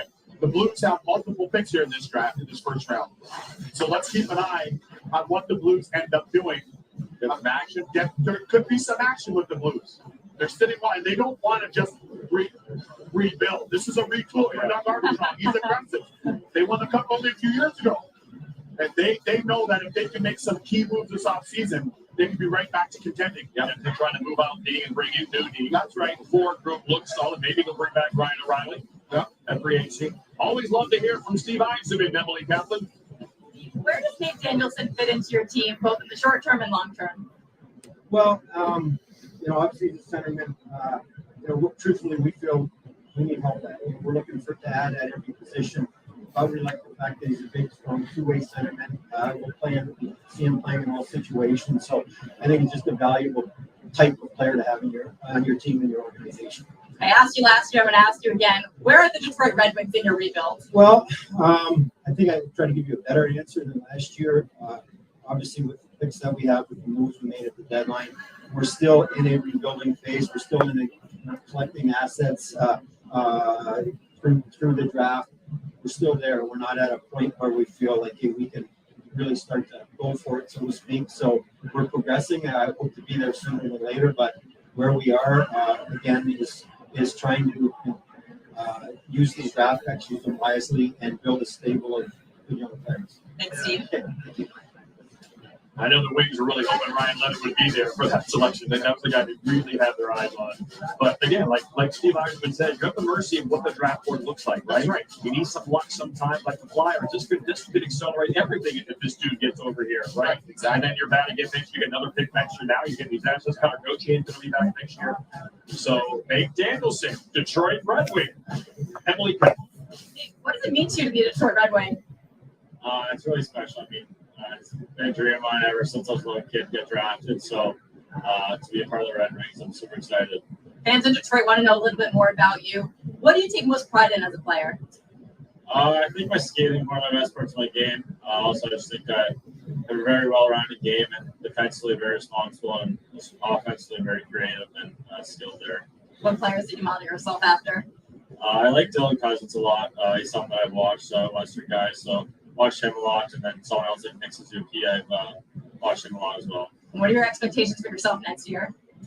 I'm not really too sure right now. I mean, a ton of emotions going through my head right now, so I'm just super excited for the Red Wings. Awesome. Congratulations. Thank you. All right, from Detroit to St. Louis, the Blues have 3 first-round. We can tell Nate Danielson's not going to be a media guy, that's for sure. Not one for personality, it seems like. David Perron, all have had solid NHL careers. Absolutely. All right, let's see number 10 here. Their team in a big way. We'll see what they do here. How this is it need based and just take the best player available and we'll let him develop at a slow rate. I think the Blues need a defenseman. If you look at their back, their back end.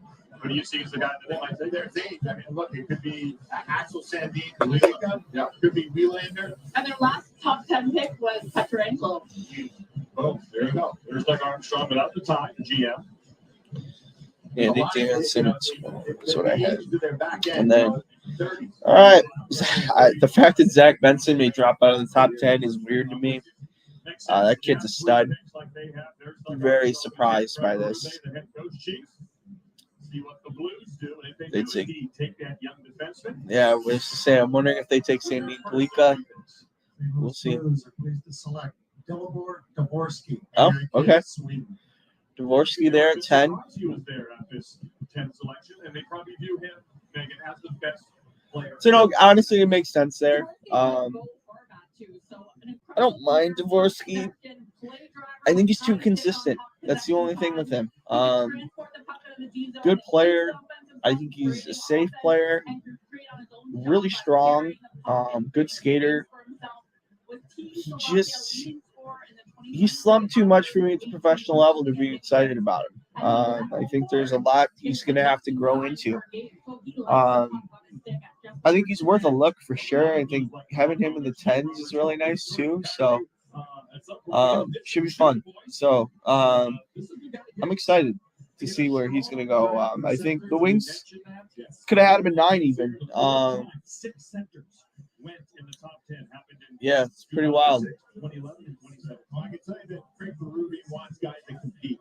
And the calling card of this guy is that he competes.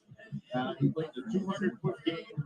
And if you don't do that in Frank Berube's system, you're going to have a problem. And I think this is a guy that perhaps, I don't know if a lot of prognosticators had him sliding to 10, but the fact that he was available, again, center ice, we talk about what's the most important positions on your team. I mean, yeah, goaltenders are probably the most important. We would say that we deny, but the centers, defense. All right. Let's see here. So we got Dalibor with 10. Again, officially right now, slide watch for Zach Benson. No reason why that kid he should have been in the top 10. Calling me shocked that he wasn't. Very, very surprised by that. Right, you start going down the middle of the players that they had in that lineup. How those players were able to. Jaeger, I think, is a guy who should be pretty high. Callum Ritchie should be pretty high in these next few picks. Barlow. I think Oliver Moore. All these guys are going to be first rounders for sure. Matt Wood.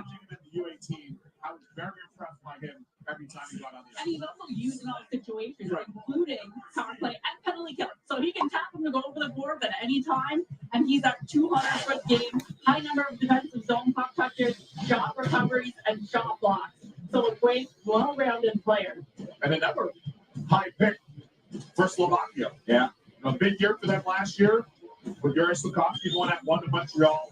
This is a really good sign for their program because it's an outstanding hockey country that oftentimes is overshadowed just based on its size. But they have some outstanding players over there. They have, and Megan, you mentioned it, right? Yeah. In the 22 U18, the 5 games, they had 12 points, led the team. That had Slafkovsky, that had Majar, and it had Devin. And he was the guy that led the team in scoring. So another in the list of players that are coming out of Slovakia. They're doing a great job. They gave Canada a scare. They were almost there. They almost did it.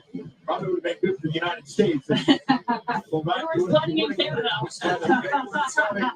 No doubt. They were definitely sweating. Absolutely. Yeah. Slovakia is on a heater. They're on a heater right now, Booch.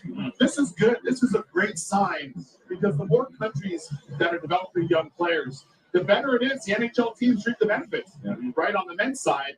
And certainly the same thing can be said on the women's side. If you can get more countries that are elevating on the girls' side of the game. Yeah, let's go on the Let's women's go. side. Let's go. All right, we are 10 picks into the 2023 NHL Draft. Let's recap if you're perhaps just joining us now. Started a little early. Connor Bedard, as expected, #1 overall to the Chicago Blackhawks. Again, opening night, ESPN, October 10th, will be in Pittsburgh against Sidney Crosby. Leo Carlson, the big Swede. Adam Fantilli drops to Columbus at 3. The Michigan man will play hockey in Ohio. Will Smith walked up to the Fresh Prince of Bel-Air music as he makes his way. Reinbacher, the first defenseman, big right-handed shot. Montreal, many people thought they might move that pick. Simchev, the defenseman. We get 2 Ds in a row. Arizona with a couple of picks. We thought maybe the Russian would go there. But no, Matt Bay meets top goes to Denver Briere, Keith Jones, and the Philadelphia Flyers. The first round pick in the new administration. Ryan Leonard, the American, off to Boston College, goes to the Washington Capitals at 8 overall. Nate Danielson, number 9 overall, to the Detroit Red Wings, the center iceman that Brian Boucher said that they needed to fill their organizational depth. And then Dalibor Dvorsky, the Slovak, 200 pounds already at age 18. St. Louis Blue. So 6 of the top 10 are centers, 6 countries. As Weeksy mentioned, the more players we develop, the more teams we can have, the more expansion fees we can collect, the more the game can grow. No trades yet. We thought there'd be some action, but so far the top 10 picks stayed where they were in this talent-rich draft. And take the player, take the good young player. Perhaps the trade will pick up later. The Vancouver Canucks do not have a second-round pick. Rick Tocchet, hired last January. They missed the playoffs in each of the last 3 seasons. A very important pick for them at 11. Gary Bettman welcomes Jim Rutherford, Cammy Granado, and the rest of the Vancouver Canucks. I think it depends here. Out of their prospects, only one is a D-man in their top prospects. All right, so the Vancouver Canucks with their first round pick. Think so? All right, I like that. Here needs their pick. Who's going to step up? Come on, don't be shy. Get involved. Vancouver Canucks proud to select from Rögle, Swedish Junior League, Tom Willener. Okay, they do take an advantage. They take a D-man though. Good for them.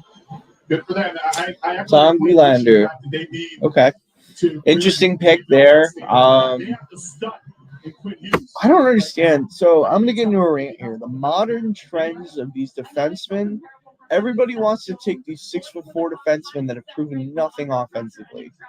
And it drives me nuts. The kid's okay. He's an okay player.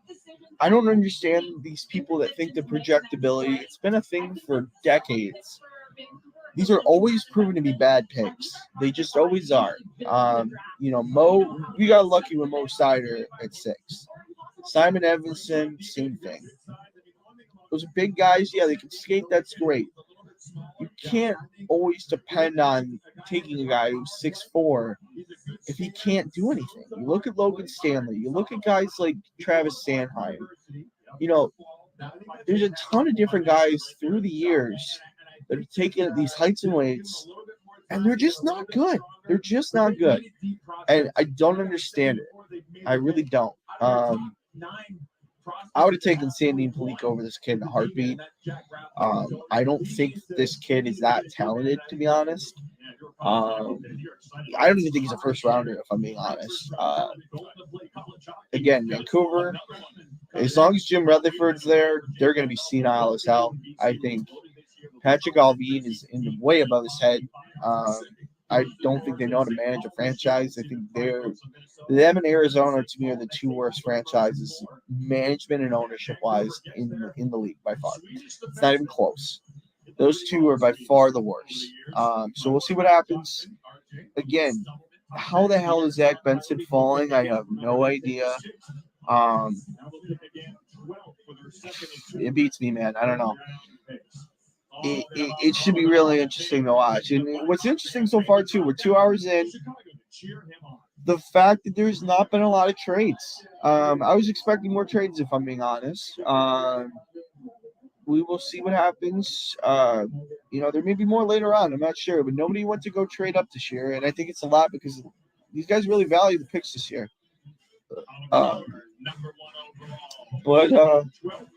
Yeah, it should be very interesting. I think there's a lot of good kids, a lot of good talents that are still left, man. Like, I can't believe this.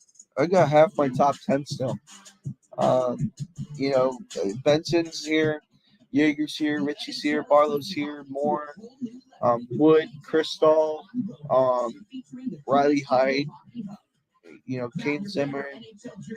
I'm going to have some kids that are probably going to be in my 15s that are not going to be picked in the first. Not abnormal for me, but surprising. I just think it's funny how we value prospects in this, modern landscape. I think, we always seem to find a way to overrate these guys that are high-end defensemen, and we do. And this has been for years. We've done this. And, I think it's honestly why the defense in the National Hockey League is as bad as it is because there is no true evaluation of a defenseman. It's why a guy like Kel McCarr was not founded until his draft year. It's why, Rasmus Dahlin, once he was found, was immediately shot up to #1 overall because a lot of older scouts probably looked at a guy like Dahlin and said, that reminds me of a Scott Niedermayer. That reminds me of a Brian Leach. There's something there, that a lot of these modern defensemen, a lot of them are not coached this way anymore. So you're not going to see talents like that. And it's going to be interesting. I think there's a ton of potential, a ton of opportunity here. We'll see what happens. Thanks again for those that have tuned in so far. It's been, I've been happy, in terms of my overall, being able to enjoy myself, having fun. Hope everybody else, I know there's not a lot of people in this right now, but it's good to see there's more people that are in the thing as well. I'm just checking out something real quick. That SMS text that he sent me, it's unencrypted. Other people might see your text just like other people might see that letter. You're kidding. No.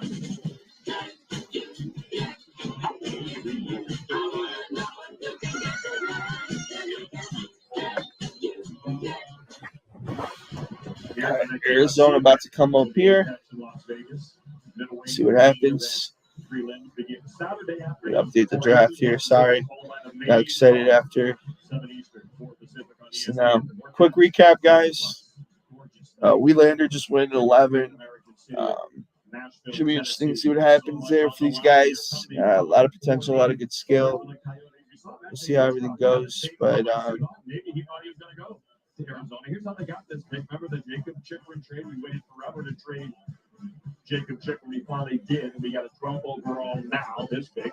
A second conditionally next year. And then the second way back in 2026. So this is a result of trading Jacob Chikrin.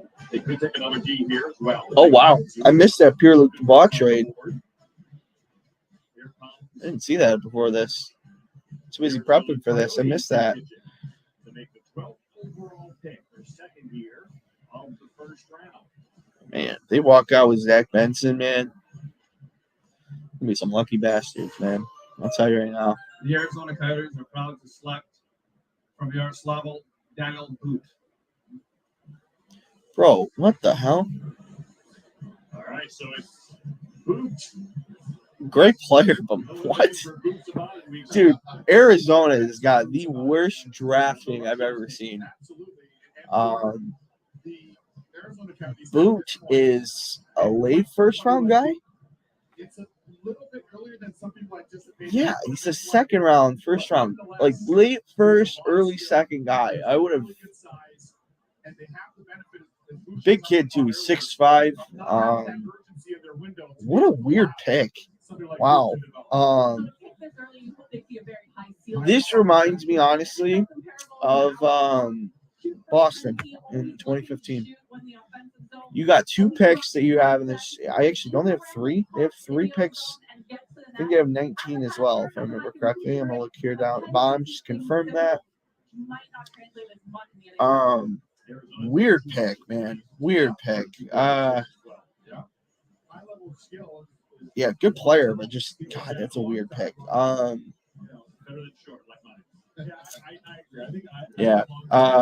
Daniel Booth, though, good skater, big kid. He's about 6'5", 210. Yeah, I don't know. It's just, I don't know. I would have taken him at 12. That's for sure. The fact if somebody would have told me that you're going to take him over Zach Benson, kind of wonder what the hell you're thinking. It's a weird pick, honestly. I'm gonna update this again. Boots. Yeah. Look at the progression of somebody like Alex Woodstock in Buffalo and also Tage Thompson in Buffalo.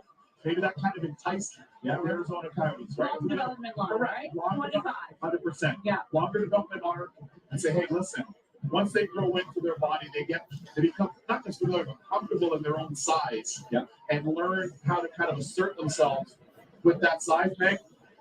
They're seeing the fruits of that in Buffalo right now, to their credit. How many people gave up on Tage Thompson? Oh yeah, right. Yes, there was injury. Turbo Boosh. A lot of people forgot about him in that Ryan O'Reilly trade, and it just took a little bit of time. You just got to hang in there with some players. And I know he's not a centerman, but this is a big guy that's got the skill just like that. And if I'm the Arizona Coyotes, I'm going to Tage Thompson dad and trying to get Daniel Booth into the big man. Exactly. 100%. Get him in the big man camp. Develop him in the big man camp. Because that's exactly what happened with Tage Thompson. And you can see a lot of that in Alex Tuck's game as well. But you need that commitment to work on improving that more complex play. No question. Getting your body that training element to be able to compete at an NHL level. For sure. And that's a high bar. Yeah, it is. It definitely is. Booth's dad, Anton, was a 5th round pick with the Devils in 1998. At 6'5" with skill. I'm sorry. Yeah, what I see right there is nasty. I'm telling you. I tried to read to be that he was playing the left wing on his offside. Yes. He's got the skill to do it. I think players like this, they're hard to find, and if they hit, they're grand slams. I couldn't agree more. I could not agree more. Second time since 2005, 3 Russians in the top 15. Is the Coyotes take 2 Russians of those 3. Denisenko, Svechnikov, and Kapsov were the 3 taken in 2018 in the top 15.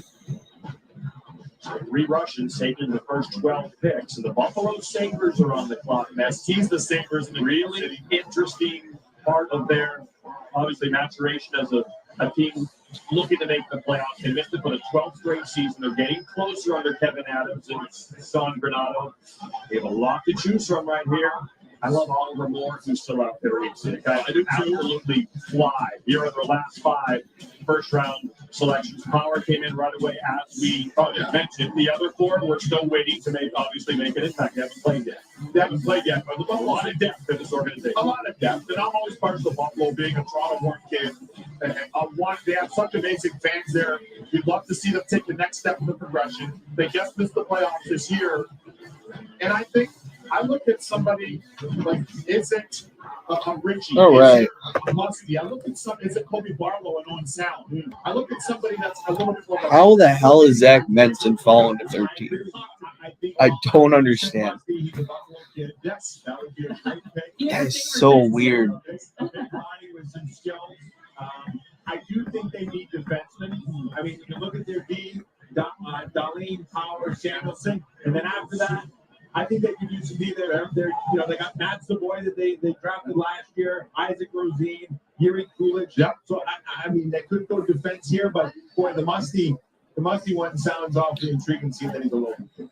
91 points last year for Buffalo, their highest point total in 12 years. Emily, what's the latest on the floor? I'm right here by the Blackhawks crib. I just saw Kyle Davidson on the phone. I know they're one of the teams that wanted to move up in the first round. They boatload of picks, 11. It's been really difficult for them to do. It's been difficult for anyone to move up in the first round. The only 2 teams I've heard about shopping their first round picks are the Toronto Maple Leafs and St. Louis Blues. Both of them have late first round picks, but they're looking for roster players. So we'll see if something materializes here. But so far, no trades to report. Okay, so the Buffalo Sabres. But there's Kevin Adams, the Miami University product in Oxford, Ohio. Stanley Cup champion. Done a terrific job. Absolutely. Yeah, done a great job. Shout out to our boy Rico Blasi, who was there in Miami with him, Miami, Ohio. Absolutely. Rico up at St. Thomas now. Bill Matt Wood would be an interesting pick here, I think, for Buffalo. The Buffalo Sabres take at 13th overall. They'd be smart to take Benson. To try to end that missing the playoff drought. Buffalo Sabres proud to select from Winnipeg in the Western Hockey League, Zach Benson. Called it. There you go. Can't believe this kid was at 13. Should have been a top 10 pick. I am at 5. Good for them, man. They are This kid's a stud. Just a weird pick. Arizona had 2 shots to get this kid, and they failed and got 2 guys that are arguably outside the top 20. And this kid, who's a top 5 talent, drops to 13. Buffalo made out like bandits. So far, the early winners for me, it is the Winnipeg. Well, actually, now it's not Winnipeg. They're Wenatchee now. The Wenatchee, whatever they're going to be called. And then, yeah. I can't believe this kid fell. Unbelievable, man. Unbelievable. Just weird. All right. A little different, man. A little different. So now I'm looking now. My top. You got 5 of my top 10 still. No, I'm not saying that. No, I know exactly what you're saying. I'm saying when you watch the video, you're like, wow, you know, the poise to hang on to it, draw a couple people in, and boom, you slide it to your teammate. This, by all accounts, look, they're not big. And aside from Tuck and Tage Thompson, not a lot of their prospects are huge, right? For the Sabres. So they're going skilled, right? They're going, let's get the best team we can. Buffalo's going to be dangerous in a few years, man. They are going to be dangerous. There was word that the Pittsburgh Penguins had their eye on Zach Benson. Well, they're not going to be able to take him now. No, yeah. The first selection, You're looking probably at. as the man in charge in Pittsburgh is next. I'd have to think you're going to look at Yeager or you're going to look at Ritchie. Maybe Barlow here.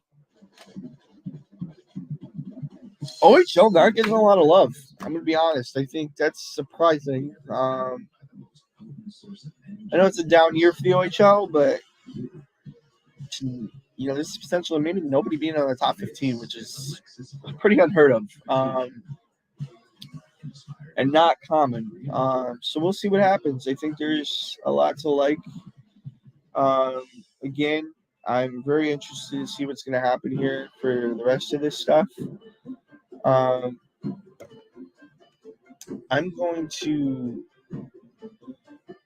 interested to see what's going to happen here. It's going to be a very intriguing little bit here. It's just 17. I think there's a ton of ability, a ton of guys you can look at. I don't know if they're going to do. I'm curious. I'm going to look at something real quick. Well, we're on commercial here. What a weird day, man.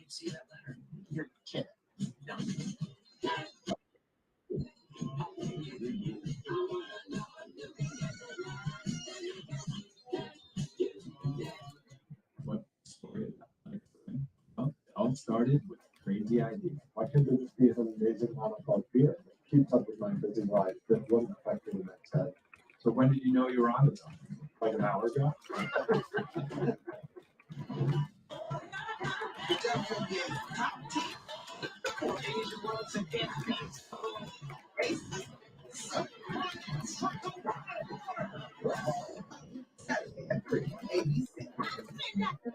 It's that New York City buzz. It's fire on the porch. It's edgy to see and ugly to feet. It's U.S. Open energy. The start of another season of the National Hockey League on ESPN.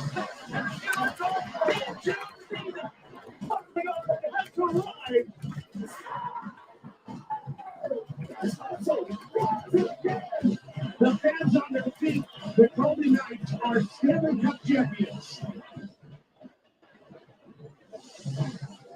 Opening night is Tuesday, October the 10th. Triple header coverage. Part of that triple header, Game 2. Chicago Blackhawks at the Pittsburgh Penguins. The Penguins on the clock. They pick next, 14th overall. And a member of the Blackhawks joins us now who will be in that game. Connor Bedard, congratulations. If the Penguins pick, we'll take a quick timeout and continue our discussion with you as they make their way to the stage now. So just the first quick question. How do you feel right now? Are you tired? You want to go home or are you still pumped? I'm just excited and excited, honored to be here. And This organization, means so much to the city of Chicago and, the NHL. So, I couldn't be more thrilled with. Well, hang on for a second. Here comes the Penguins fan. That's good. I'd just like to recognize the great career of Nashville Predators general manager David Boyle. Not only a great general manager who's done great for hockey, but a great mentor to young general managers getting into the game. Thank you, David. With the 14th selection in the 2023 NHL Entry Draft, the Pittsburgh Penguins are proud to select from the Moose Jaw Warriors, Braden Yeager. Hell of a pick. All right. So hell of a pick. Great call there. Really surprised he didn't go earlier. Big fan of him as a player. I think there was a lot of skill there, a lot of development. I think there's a lot to like with him. I had him at 6. I think there's a ton to like about his game. Tenacious, tough. Played in a really good Western Hockey League this year. Put up a ton of points. Massive fan of this pick, I think, for Pittsburgh. And I hate to root for Pittsburgh like this, but this is by far their best prospect. Like, it's not even close. This is their guy, their crown jewel they're going to have for a while. And I thoroughly impressed with what they got there. Bona fide top 10 kid. And yeah, I think it's funny that Connor is actually the one providing analysis for ESPN right now because he's played with him and against him growing up. Super fascinating.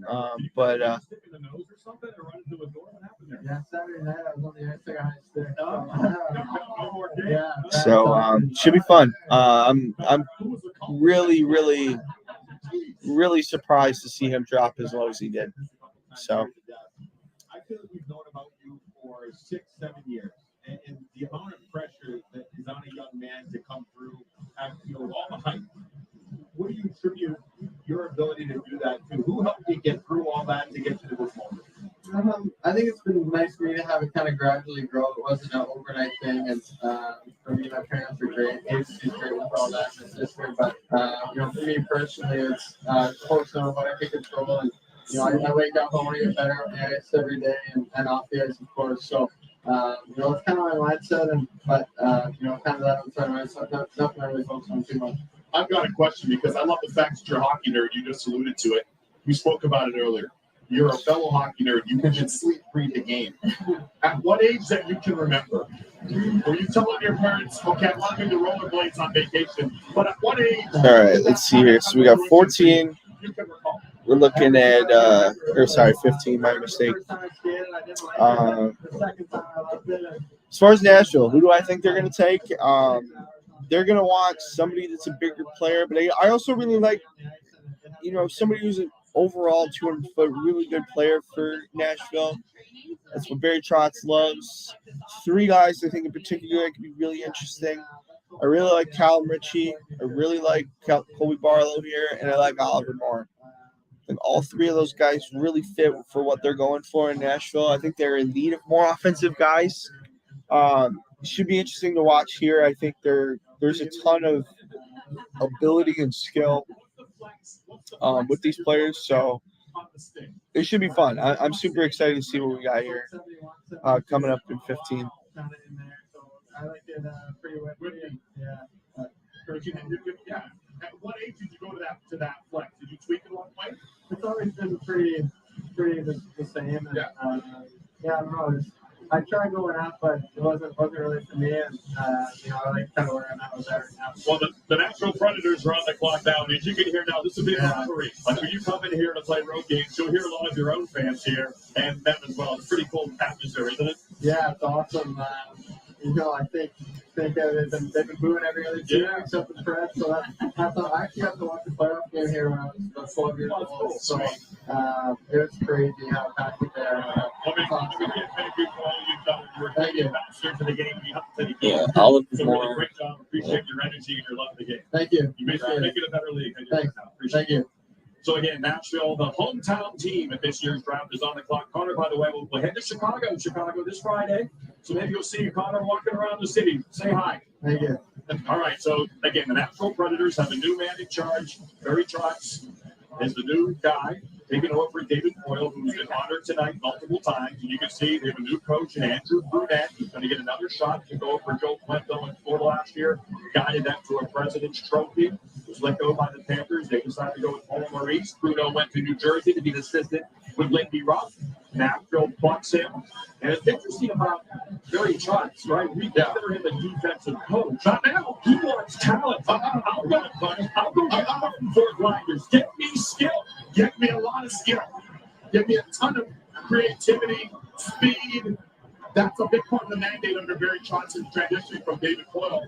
And with my man Andrew Burnett as the head coach, they want to be fun to play, fun to watch and play a very up-tempo style. All right, let's see here. Going up right now, you got to consider Colin Ritchie, you got to consider Colton Barlow, and you got to consider Oliver Moore. Those are the three for me right now.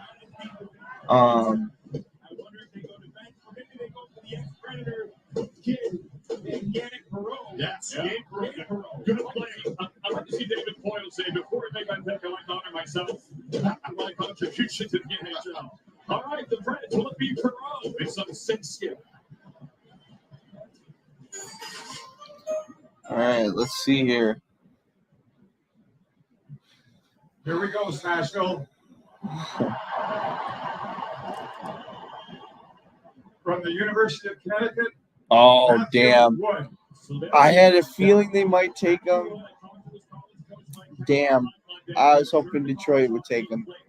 It's okay. Plenty of talent, though. Good pick here. Matt Wood. I had him at 11. Good player. I really like his game. Good player, man. Dang.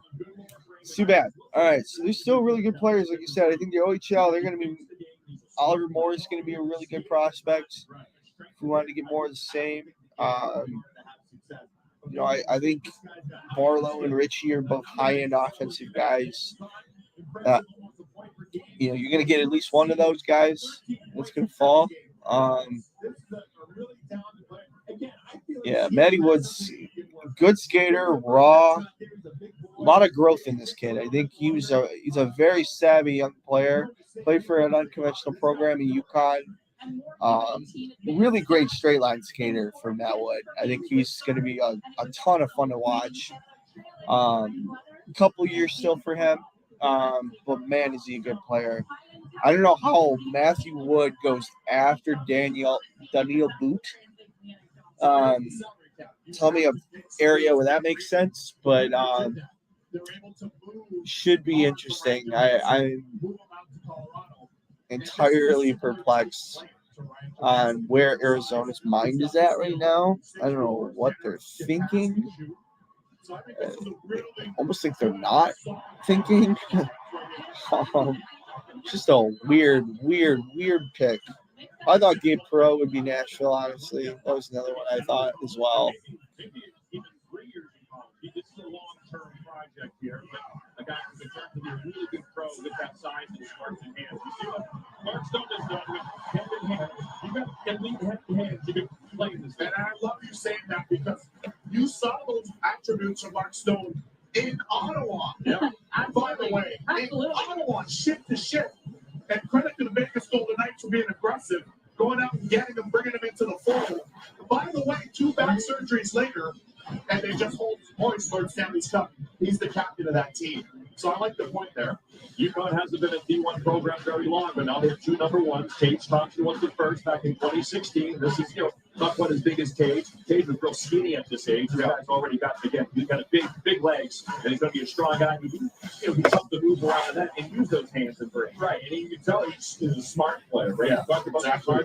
He knows where to go to get the space where he can get the puck and then rip it. When you have those instincts, those are the guys that get the point. The 4th Husky taken in the NHL Draft. Emily Kaplan is with Mr. Wood. Now that you were the youngest player in college hockey last season, what was that like for you? I was able to, all right.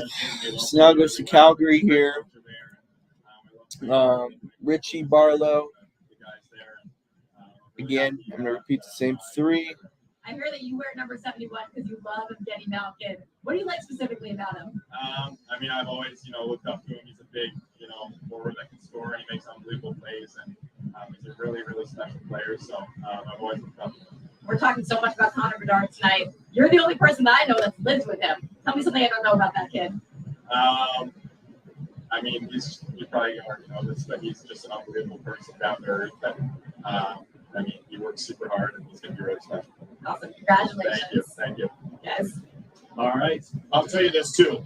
Matthew Wood is another product of the BCJ, the BC Junior League out west in British Columbia.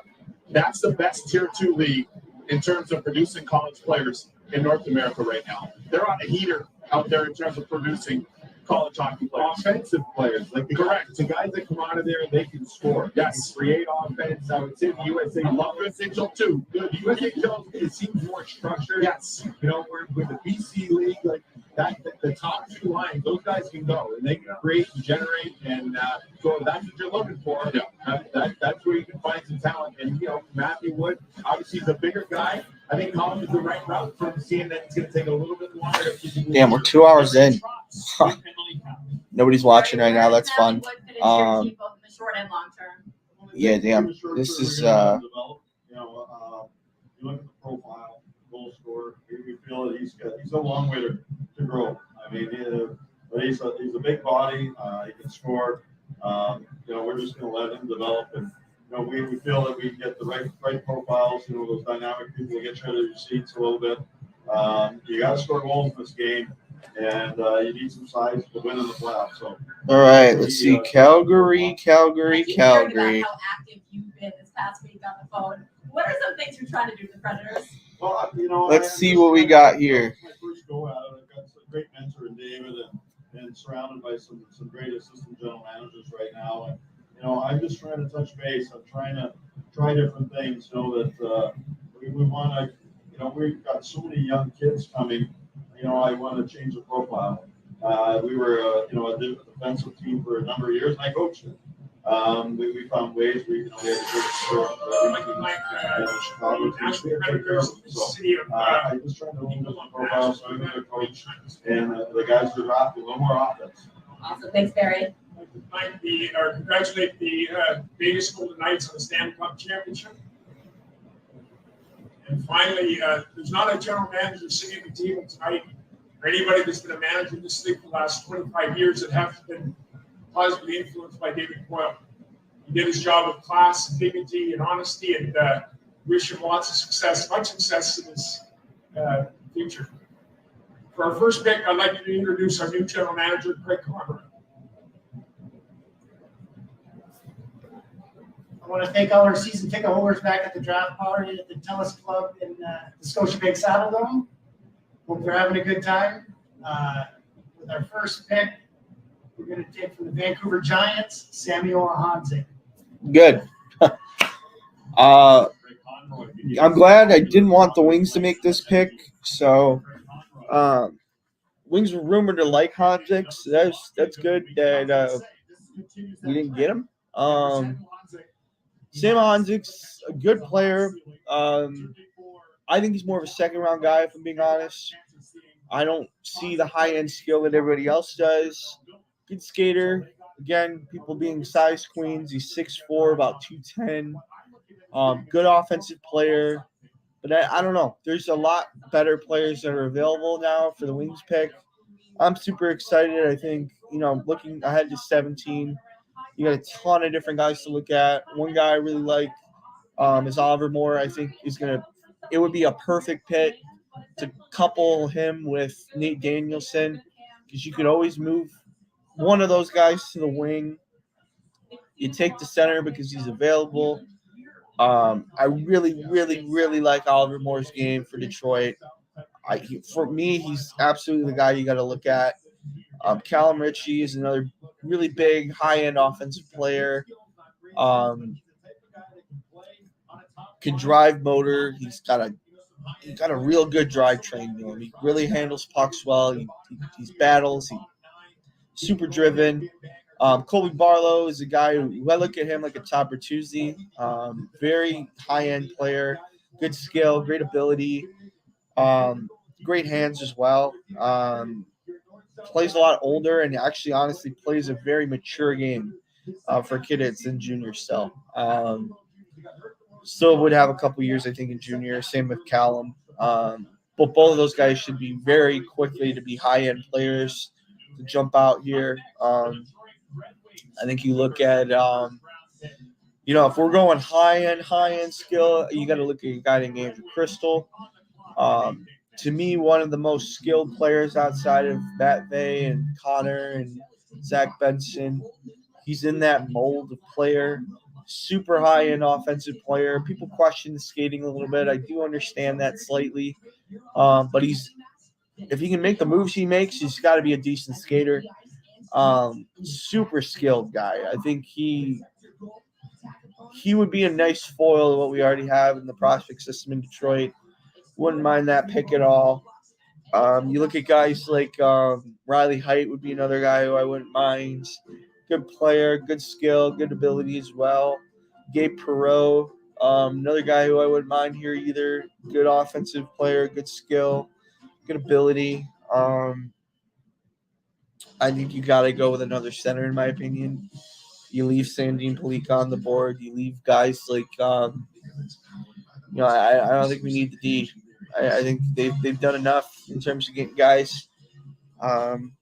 And I think there's a lot to like with what's out there on the forward core right now. Very, very curious to see what happens here. 2.5 hours in, we got 2 new viewers. Hi to those that are here. Really, really excited to see what we're going to have here in Detroit. For those who don't know, you're probably looking at my shirt like, what the hell is this? Look up Bishop Sycamore. Once you understand that, you'll understand my shirt. But it's a shirt for hockey. I'll include their tag at the end of this edit tonight. There's an Instagram company that I got the shirt from. Should be really fun to watch. I think there's a ton of good skill, good ability with the players that are left here on the draft.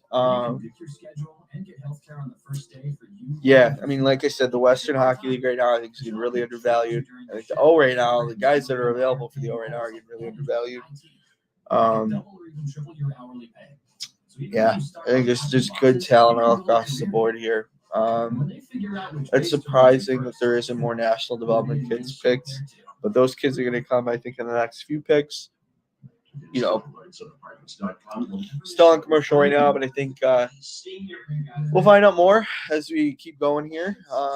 See what else they're going to come up with and figure out here, and see what happens. Yeah. We are not going to stop chasing the dream of raising dollars in your dream. Jimmy's dream is to beat cancer.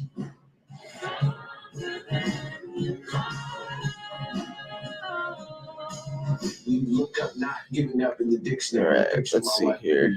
You're one of the strong ones, okay? Just remember that.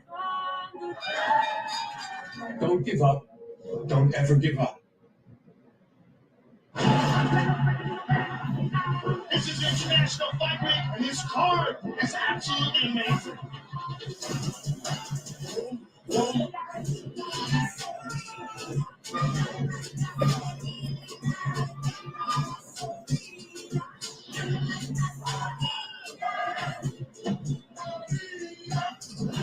All the making of an epic event. This is just unbelievably stacked. I'm so excited. Experience. In college hockey news yesterday, 2021, and a continued effort to grow hockey at the college level. The NHL and NHLPA, in collaboration with Tennessee State Predators and College Hockey Inc., funded a feasibility study for the NHL and the PA's Industry Growth Fund. Armed with positive results from that study, all sides continue to work towards making hockey at TCU a reality. An announcement came. All right, come on. HBCU to have an ice hockey program at any level. Congratulations, Tennessee State. The Red Wings pick when we come back.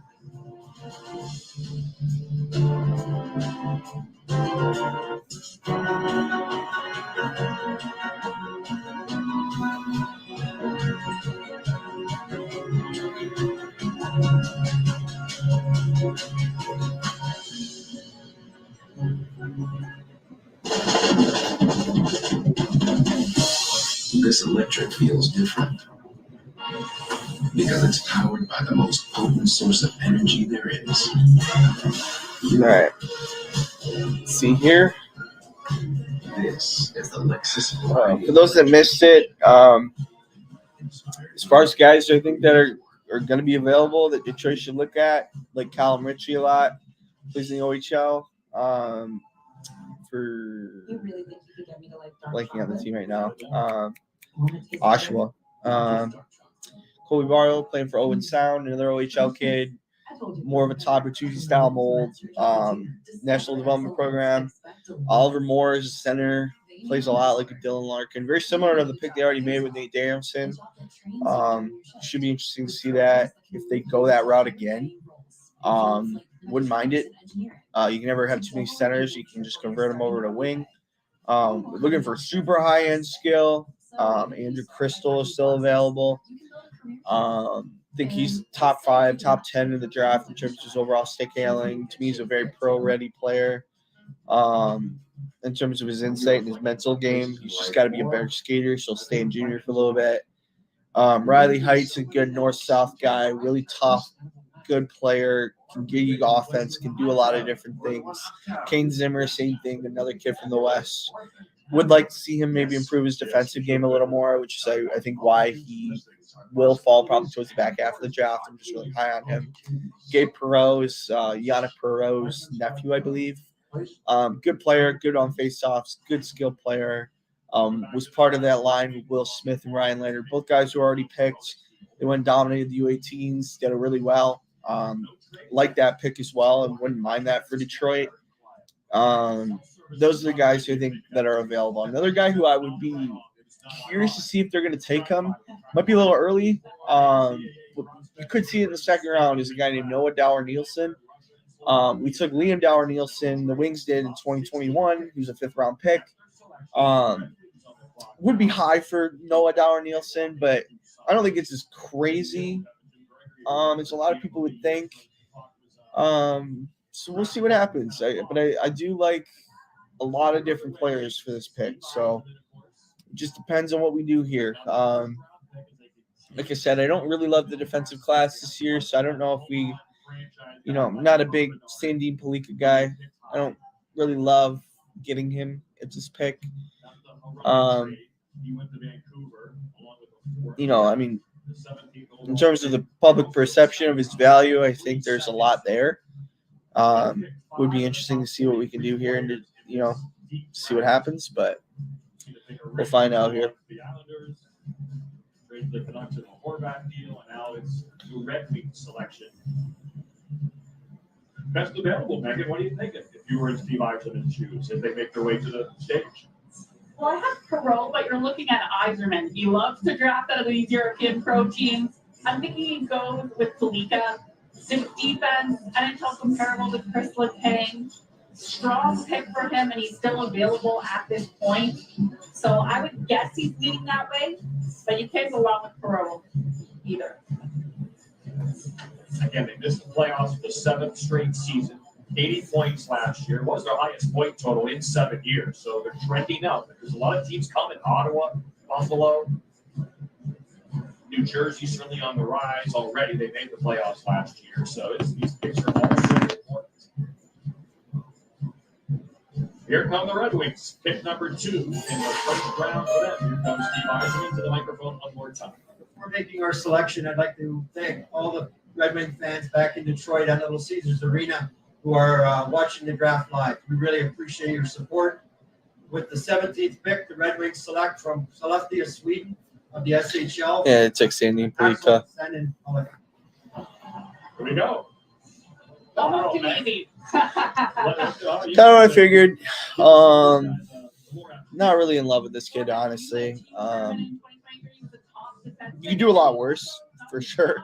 I don't really love his game. I don't think he's that skilled. I don't think he's that offensively gifted. Yeah, just you guys know how I feel already. I think I've already stated it. It's for him to have dropped as low as he has, I'm kind of surprised, to be honest. But yeah, I don't know. I just don't really love his game. So we'll see what happens. maybe he's not. Yeah, right. And maybe he doesn't have the size of maybe a Reinbacher or Simashek, but from a skill standpoint, this guy's got it, and he can skate himself out of trouble. Great feet, he passes it well. I think this fits the mold of what the Detroit Red Wings are trying to become, which is a skill-based team that has talent not only up front but on the back end as well. They had quite the success in Swedish defenseman Nick Lidstrom in years past. This is their pedigree. Yeah, exactly. This is their pedigree in Detroit. They've had so much success and familiarity with Swedish-born players in their modern history. And in saying all of that, you have Simon Edmondson back there already. You also have Mo Seider already. And now you get a guy that's kind of a Control Chris Letang-esque type player and a defenseman that can generate offense. And when the puck's on his tape, he's as skilled as most high-end skilled forwards.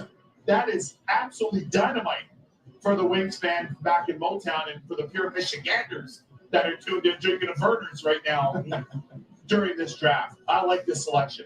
This is a bit of a slow build for Detroit, but they're going to come out on waves when they're ready. Yes. You know, Eiserman's playing the long game here, and they're going to hit a lot of teams very hard with this high-end talent. And there's my man, Chris Draper, to the left of him. Yeah. Had such a successful career with Detroit.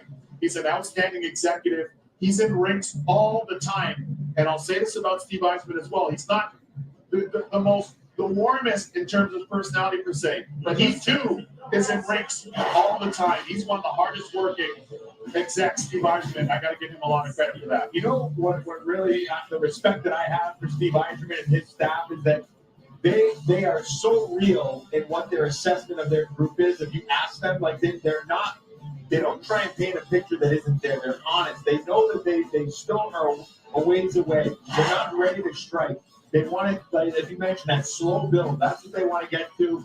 I really respect that because a lot of teams at trade deadline would have gotten excited and really said, hey, maybe we can make a push here and get in. Steve Yzerman knows they're still a couple of years away. Keep building, stay the course, and in the end, this team could be a good one once again for a long, long time. Emily Kaplan with the newest Red Wing. Axel, the Detroit Red Wings have such a rich history with Swedish players. What does it mean to you to wear this jersey?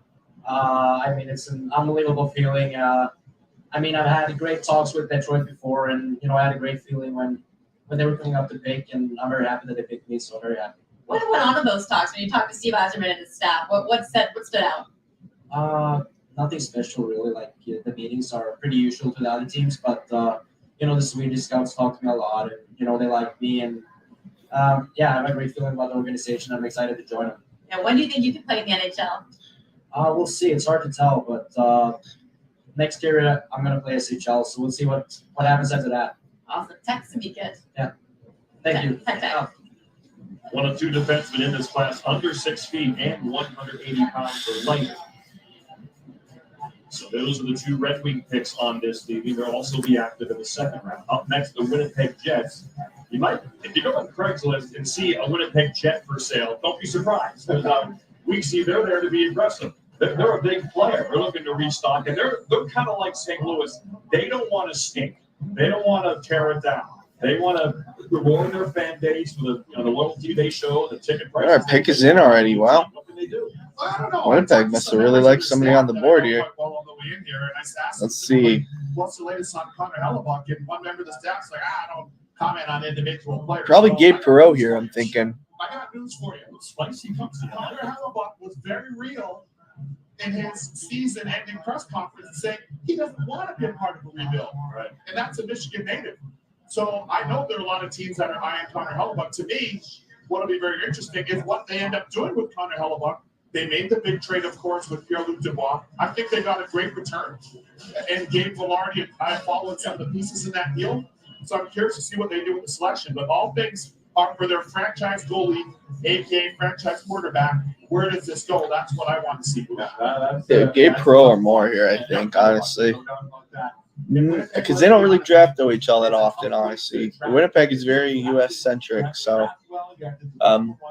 yeah, I have to think it's maybe an outward shot. I haven't mentioned this guy a lot. Is Edward Chalet? I think there's potential for him to get picked here.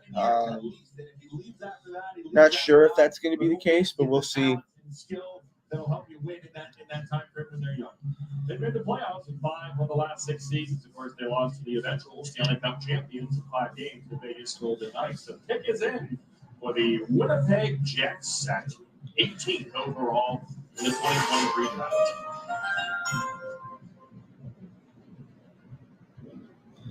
Now, for the Winnipeg Jets, I'd like to thank the city of Nashville for tremendous events.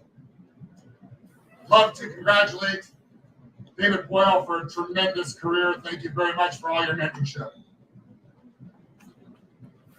I also would like to say hello to all our fans back at Canada Life Center at our draft barbecue. Winnipeg Jets are proud to select from Owen Sound of the OHL. Colby Barlow. Colby Okay. Barlow. That's a great pick. Colby Barlow's a hell of a player. If you pay attention to the players that I like, I mean, there's a trend. That's a great pick. Ruffian. I like the guys that play the game hard. And this is another one of those guys that plays the game hard. He reminds me, like when you look at him, he reminds me a little bit of Mason McTavish, that kind of build. He's got a great. Yeah, Colby Barlow's a high-end offensive guy. Good skill, unbelievable shot. He's got a really, really great shot. He's got, probably 30, 40 goals in him at some point in his career. I don't think he'll do that consistently, but he's definitely a guy who could peak that for sure. Like him a lot. Really like the pick. Winnipeg always does a great job drafting. They've always found good talent in places where they don't normally. I just joked that they were going to pick out of the O, and then they go out and pick out of the O. But good for Colby Barlow. I think he was a really high-end skill player. Kind of perplexed on how Callum Ritchie's fallen as far as he has. We'll see what happens there. But he shouldn't be a guy who gets out of this first round, no question. I think he should be picked. I think, there's just a lot. There's a lot to like, though, with Colby Barlow, and I think he's a good player. He's solid. He'll get it done. He'll get it done. That's a great pick. I heard that from everyone. But he also is smart. He actually was the OHL Scholastic Player of the Year award. So you're getting smart, sense, good human being as well off the ice, dedicated to being better, which should translate in the NHL when you're thinking about that long pathway that he'll have. 46 goals. He had a big year on Sound. 46 goals. I mean, he could have gotten to 50. Fifth in the league. Yeah. With those 46. I mean, to me, he's an NHL type of player. Yeah. His game translates to the NHL game. And again, another one of those players that when you get to the postseason, I think his game becomes even more valuable. The youngest captain in Owen Sound attack history. First player selected from the OHL, the Ontario Hockey League. This year, a great night for the WHL. Wasn't the first from the O, and still not from the Q yet, right? You're still waiting for a first correct. Correct. When we come back, Chicago, who began the night with Connor Bedard, select again their second pick, number 19 overall. They got 4 in the second round. They got 2 in the third. They are building the covers in Chicago. The draft continues with the Blackhawks next.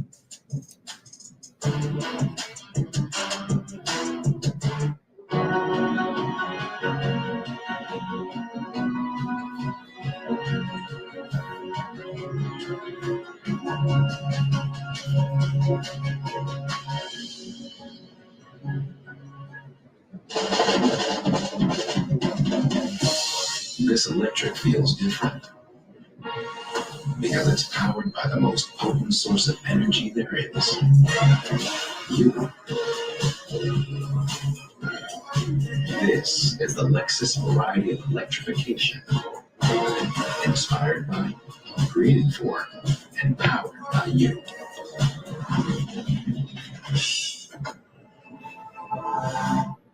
This is an epic, action-packed, adventure-filled story of Athletic Brewing's revolutionary non-alcoholic beer and the founders behind it. I'm Bill. I'm John. You see, this is no ordinary non-alcoholic beer. These are great-tasting brews that are fit for all times. And they all started with a crazy idea. Why can't there just be an amazing non-alcoholic beer that wouldn't affect the next step? And one that actually tasted great? Oh, wow. That's a great idea. And there you have it. Just 2 totally delusional people. They need a coach. You need a job that pays well, where you can pick your schedule, with programs to move you into higher paying roles like management, IT, and get healthcare on the first day for you and your little slugger. This is your moment to connect with the world like never before. Never related or bonded so effortlessly. You've never lived like this before until now. If I just stare at these payroll forms, my business payroll taxes will calculate themselves, right? Nope. QuickBooks helps you manage your payroll taxes. Cheers. Right now, get 70% off for 3 months. Jim Dale won the Jim Gregory GM of the Year. Congrats to him. You see the candidates were Bill Zito of Florida, Don Sweeney of the Bruins, all deserving. Yeah. Congrats to Jim Dale, one of the great statesmen in the game as well. He's a gentleman, 100%. 100%. Class through. Long-time Red Wing front office. Absolutely. Opening night is Tuesday, October 10th. We have a triple header for you. It'll be a lot of fun. We'll begin in where? Tampa, you got it. As the Predators, these Predators, host of the draft, will play the Tampa Bay Lightning. Then it's Connor Bedard's first NHL game in Pittsburgh, and then Vegas raises the cup banner against Seattle. So here's how the Blackhawks got this 19th overall selection. The big trade last year, when once again, Tampa Bay. All right, let's see here for 19. I have to think Callum Ritchie's got to be one of the guys. Oliver Moore's got to be looked at too. If they like Frank Bizarre, they got to like Oliver Moore. So I think that's an interesting guy to look at. Andrew Crystal, same thing. Good high-end skill player. Wouldn't mind seeing that being a potential player. Should be fun though, man. Like there's a lot of good players still in this draft. It's weird to think, but 3, 4, 5. Let's see what Davison does with his second first-round pick of the night. Again, he's got 4 seconds as well to play with 2/3.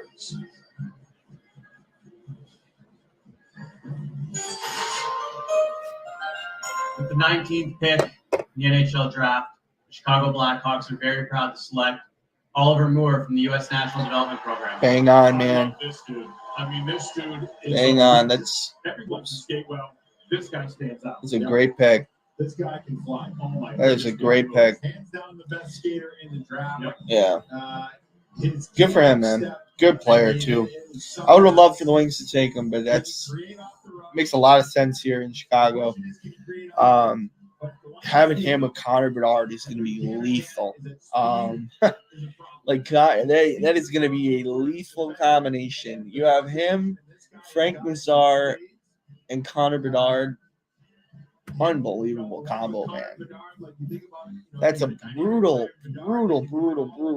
way to. They're going to just be fast as hell with skill that's going to jump down your throat. Like, yeah, that's wow. That's going to be a hell of a pick. On the top line, he was the guy playing on the other line, and yet he still put up 75 points, had 9 points in the U18.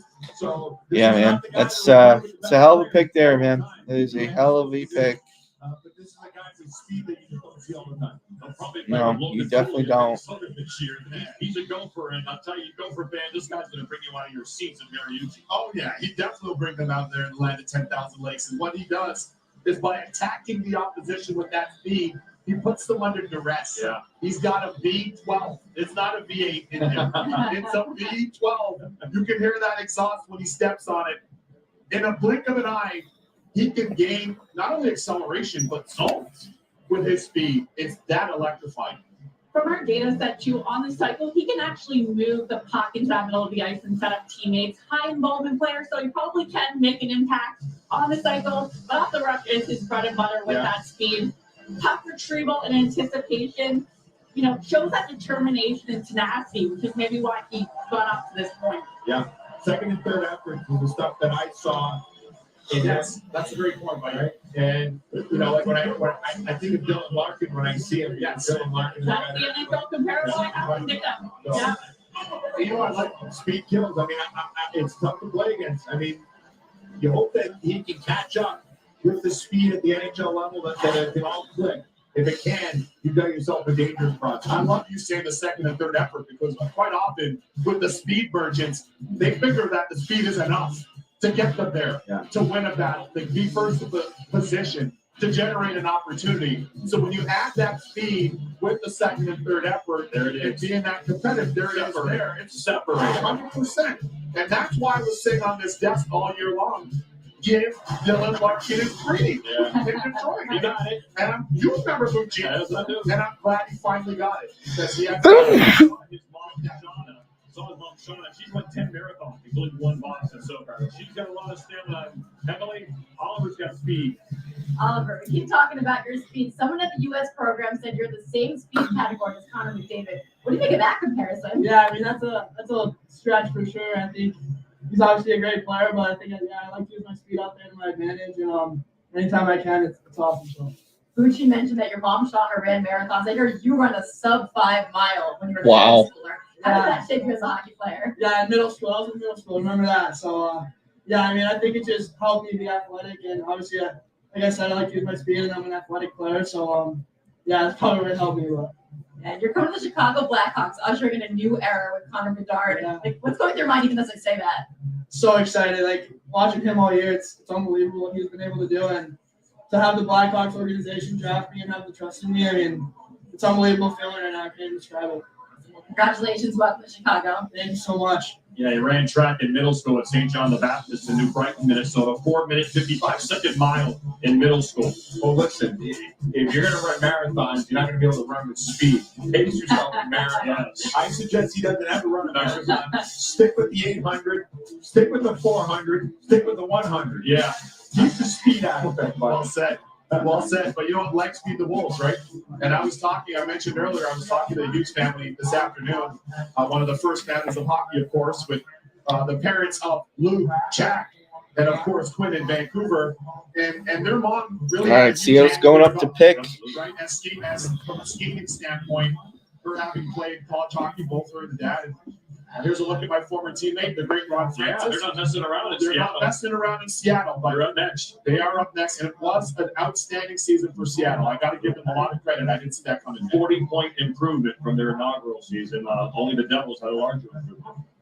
Yeah, it's nice to see a team like that take that jump so fast. And they took Shane Wright. He didn't have to play more than 8 games this season, allowing him to develop. So really interesting to see what they're stocking the coverage with this season. Yeah, Ron Francis got that 3-year contract extension. That they're a high profit team. They sell Top loads 5 of already. merchandise. Top 5 already in terms of revenue. Ticket prices are high, so they can create a lot of revenue. Yeah, and a crown jewel game ring and a crown jewel practice facility. Very similar to what Vegas did from that. All right, let's see what Seattle's got here. I think Callum Ritchie's a guy you got to look at. Plays in the OHL. Larson's 30 years old. Alexiak's 30. Justin Schultz is 32. It should be interesting to see there. I think they need that. But is there anybody is that the next player, best player available? That's the question I have. Now you're back. Now you're back, Booch. All right, so let's see what Ron Francis does with the 20th overall pick. Probably the year 3 team would be lower than 20, but they were Proud to select from Comet Taverno, Edouard Chalet. Oh, so they go with the Czech kid, Edward Chalet. That's an interesting pick. Like that pick for Seattle, actually. That's a good player for them.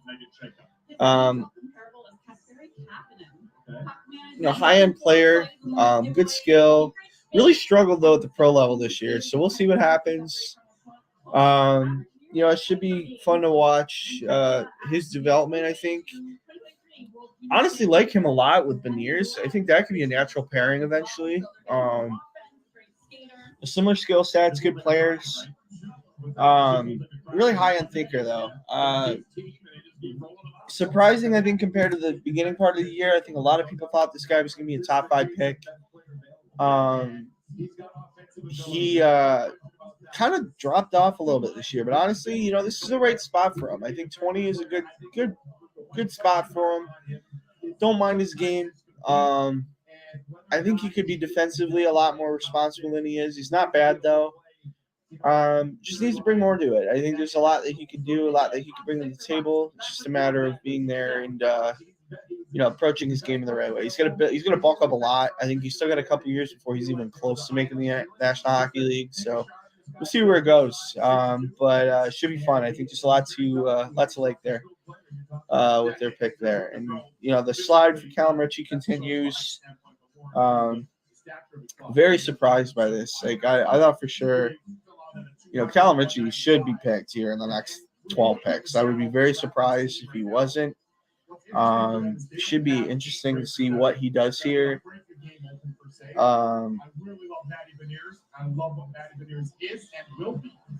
So it should be fun to watch. I think there's a lot to like here. It should be interesting. Doesn't necessarily have to be the guy in time, but if there's enough there and there's some upside there. Because he's a good skater. Yes, but, he's the guy that you talk about being a game breaker. He can be that guy, I feel, with that ability. The question is, will he grow into that role so that he can be a top six?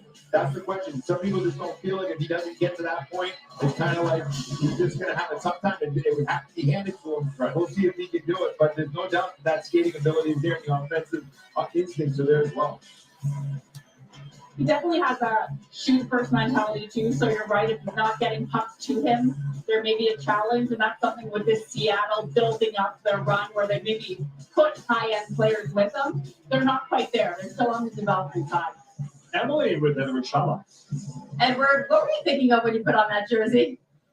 Yeah, it was unbelievable. A little bit long waiting and long day, whole day, but yeah, I'm very excited to be in Kraken, and yeah, I'm looking forward. Growing up, how much NHL were you able to watch, and have you watched any Seattle Kraken? Yeah, I don't know. Yeah, I have some teams, yeah, but yeah, I like to be here, and yeah, we'll see what happens. Growing up, what players did you model your game after? Jonathan Huberdeau, yeah. Why? I don't know. I think I have lived the same time like him, and I watch him all the time. Awesome. Congratulations, Jacques. Yeah, thank you. 17 years old, he played in the top men's league manager. Exactly. Good the World Juniors as well. 1 goal, 5 assists in 7 games. That's the first game of the year, opening night, Nashville and Tampa. Game 2 of our opening night triple header on October the 10th. Connor Bedard's debut against Sidney Crosby, the Penguins, and then triple header opening night ends with Vegas raising their Stanley Cup banner against a team that would like to get one themselves, the Seattle Kraken. It's all part of our triple header Tuesday, October the 10th on ESPN. We can't wait to be back again. Stanley Cup final next year on ESPN. All right, Minnesota's up now. Next. 21st overall. They got Minnesota's up. You got Callum Ritchie. 3 points this past season. You got Andrew Kristoff. Yeah, huge 100-point season for the second time in franchise history. Riley Height would be an interesting pick here. Well, that brings me to Should be interesting to see what goes on. Of course, Gabrick right there was outstanding and electric for them. But what I want to see now is the next step for this team in the postseason. And I'm curious to see if they end up, I'm curious to see if they draft somebody that they feel, as you were saying all along this evening, that can help them from April through June. Right. That's what I mean. They're scratching every year. That's right. That's Bill Guerin. That was Bill Guerin, the player. Yeah. And Bill's done a nice job of transforming this team. He told me we're too vanilla. So he's done a nice job of transforming this team. But now I think the next step in their progression would be adding a player that can help them in crunch time, Gucci. Get involved. But Dave Perreault's still out there, really ultra talented goal scorer this year, playing with Leonard and playing with Will Smith. So he's kind of dropped a little more than people have thought. I agree. So maybe, but like you said, maybe they're looking for a certain trait or the best player at home. Let's find out. One of the most popular guys to hang around. They always want Bill Guerin. All right. Let's see here. First of all, I'd like to congratulate David Coyle on. I'm thinking Callum Ritchie here, guys. Thank you for your friendship. Like Kyle said, being a mentor to so many young general managers out there, we appreciate everything you've done for us in the game. Also, a great thank you to the city of Nashville, especially Tootsie's, for keeping this entire group well hydrated and entertained.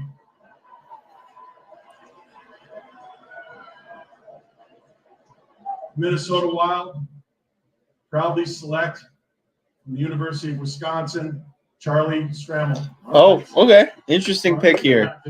Charlie Stramel, for those who don't know, early high-end pick for this year's draft. I first watched this kid when he was about 16. Loved his game. Big player, 6'4", about 220. Had a lot of injury issues. And he just had a tough go of things. And but I liked his overall game. I liked his skill set. I thought he brought a nice moxie.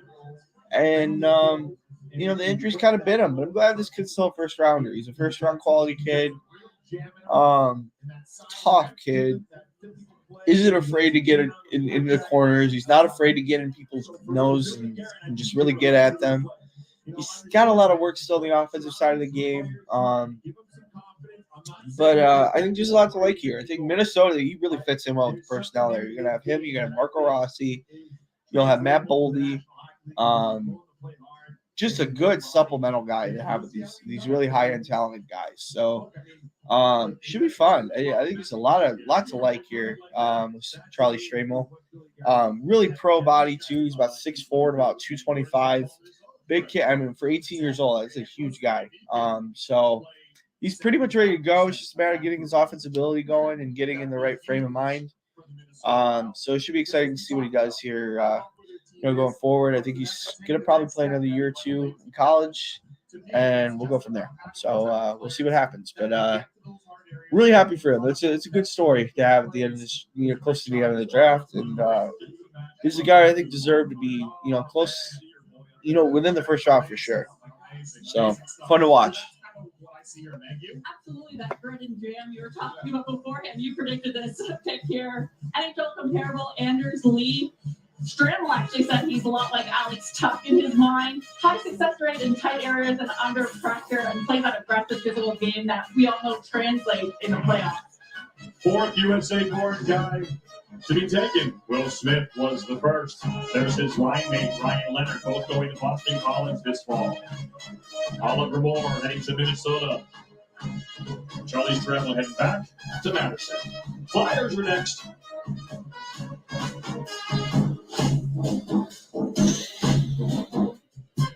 NHLShop.com, the official online store of the National Hockey League, and the world's largest selection of officially licensed NHL fan gear, with unique one-of-a-kind designs by Fanatics, Adidas, and all the latest styles for every NHL team. Don't miss out.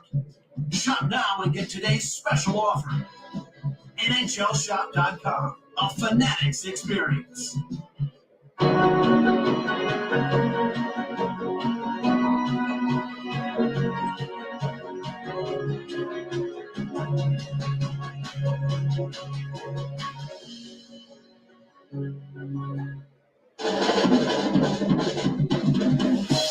This electric feels different because it's powered by the most potent source of energy there is.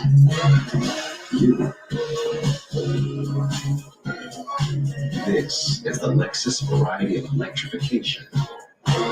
Inspired by, created for, and powered by you.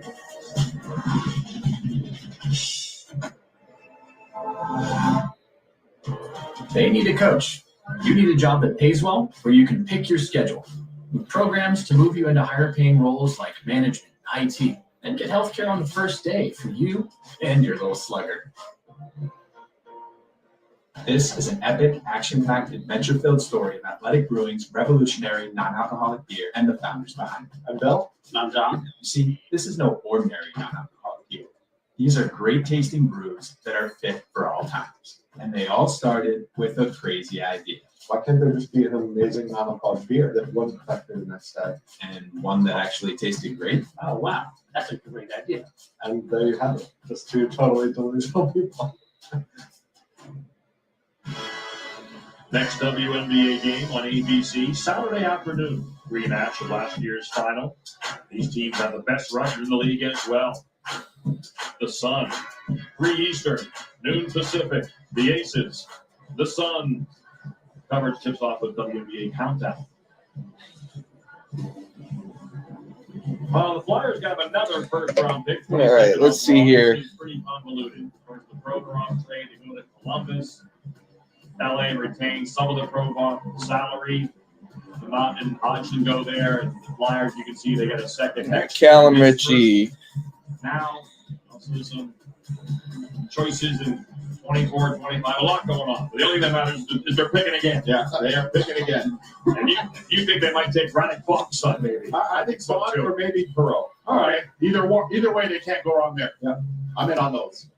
Different types of players too, so you're making that decisions on what you think is critical at this point.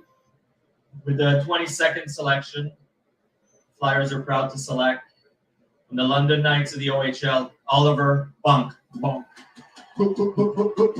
Dad Radek played 969 games. He's drafted on the 29th anniversary of his dad, Radek, taken 3rd overall by Ottawa in 1994. That's why he was born in Ottawa, a London Knight. And I like guys that have family pedigree in the National Hockey League. I think it's a real bonus for some of these kids. You get that feedback from your father that you're getting it real from him. And this is a guy that took their time with him. They sent him back to Junior B because they wanted him to play more the year prior. And then he came to London this year, and he just got better and better and better as the year went on. He's long. He kills plays. I think there's more offense in there than maybe what you see. But I think defending-wise, he closes on guys very well. The question that I have is, will that offense get there? Megan, maybe you know more about that. And the London Knights are an extremely great program. In some cases, their player development is, comparable to some NHL teams. So make no mistake, Bob went there for development. Yeah. He was actually second in even strength possession time per game, over a minute on his stick. And he led the London Knights in the playoffs in pass completion rate at just under 82%. So he's making those passes. Just they're seeing those little aspects of his game that they're working through with him, and they're able to play that long game, or they're sending him back. The Hunters are zeroed in on making incredible NHL players. And it's not sexy, but it's effective. And Dale Hunter is a good friend of Keith Jones. All right, let's see here. I can't believe I'm not a big Oliver Bunk guy. That's why I didn't react that much. But they've already won the draft. I mean, they stole Michkov, so I think they're fine. They're more than fine. We'll see what happens here. I think there's a lot to like. In terms of Michkov, I think Bonk is a guy who's going to take some time. He's definitely not as good as his dad. I think there's some real development that's got to be done with Oliver's game. We'll just see what happens. But I in terms of the defensemen that are in this draft, I mean, it's a fine pick. Because I really am not a big fan of the D class in this draft. Yeah, I think overall, there's a lot of forwards that are still left. There's going to be forwards going in the second round, honestly, because there's a ton of really good players. They're still left. I think one of the better defensemen, honestly, my second best defenseman, I think, in this draft was Mikhail Guyayev, and he hasn't been picked yet. So that's interesting in itself. Like that kid's game a lot. I think he if you were going to take a kid, I would have taken him. We'll see what happens, though. But I'm very curious. They got to make a move in net. They're too good up front now. I played with Tom Fitzgerald. I'm going to tell you this right now. If I am the New Jersey Devils, when you're looking and you're seeing Igor Shesterkin and you're seeing Sorokin in Long Island, and you have the opportunity to maybe strike for Hellebuck, you have to look at him with the Devils. If so, they're a legitimate Stanley Cup contender. Take it away, Pooch. Just 5 selections for the Rangers. Of course, new head coach Peter Laviolette. Chris Drury was hired May 5th of 2021. You see their cap space. Some trade whispers about Lafreniere. So we'll have an RFA signed at Keandre Miller. It's maybe a little tricky sign there after last year. Of course, they have got some UFAs as well with Kane. Don't think he'd be back. You never know. Vladimir Tarasenko. So the Rangers are in an interesting place. They're seeing the Devils kind of trend up quickly. Yes. All of a sudden, they close the gap. They bring in Peter Laviolette. Obviously, he's been around. He's won a cup. Coached here, cup finals. Coached here in Nashville. Brought them to a cup final, as well as the Flyers. 1-1 with Carolina. That's right. Well, hey, this is, I like your point. For the New York Rangers, I thought it was a bit of a disappointing postseason. Being at a lot of their games in New York on off nights. How the hell Callum Ritchie's fallen this far is beyond me. He's by far and away the best player I think left on the board. Andrew Crystal's very much up there for me as well. Perreault makes a lot of sense here. He's a really good player. They also have a youngster in their group in Hoffman. That's a kind of hard edge forward as well. And Brennan Hoffman. So I'm curious to see what they do here, Meg. There's Gabriel Perreault also available. He's still out there too. Gavin Brindley is a little guy. Man, I love watching him. Me too. I like Play him. with that too. Big brain, vision, fast, Smart and competitive. Yeah, he played with Adam Fantilli. He'll play with him again. If Fantilli goes back, I don't think he will. But Gavin Brindley's got a damn goal here soon. Yeah, that's your point. So the Rangers pick is in. 23rd overall for them. Did not have a first round pick last year. Here comes the Rangers pick.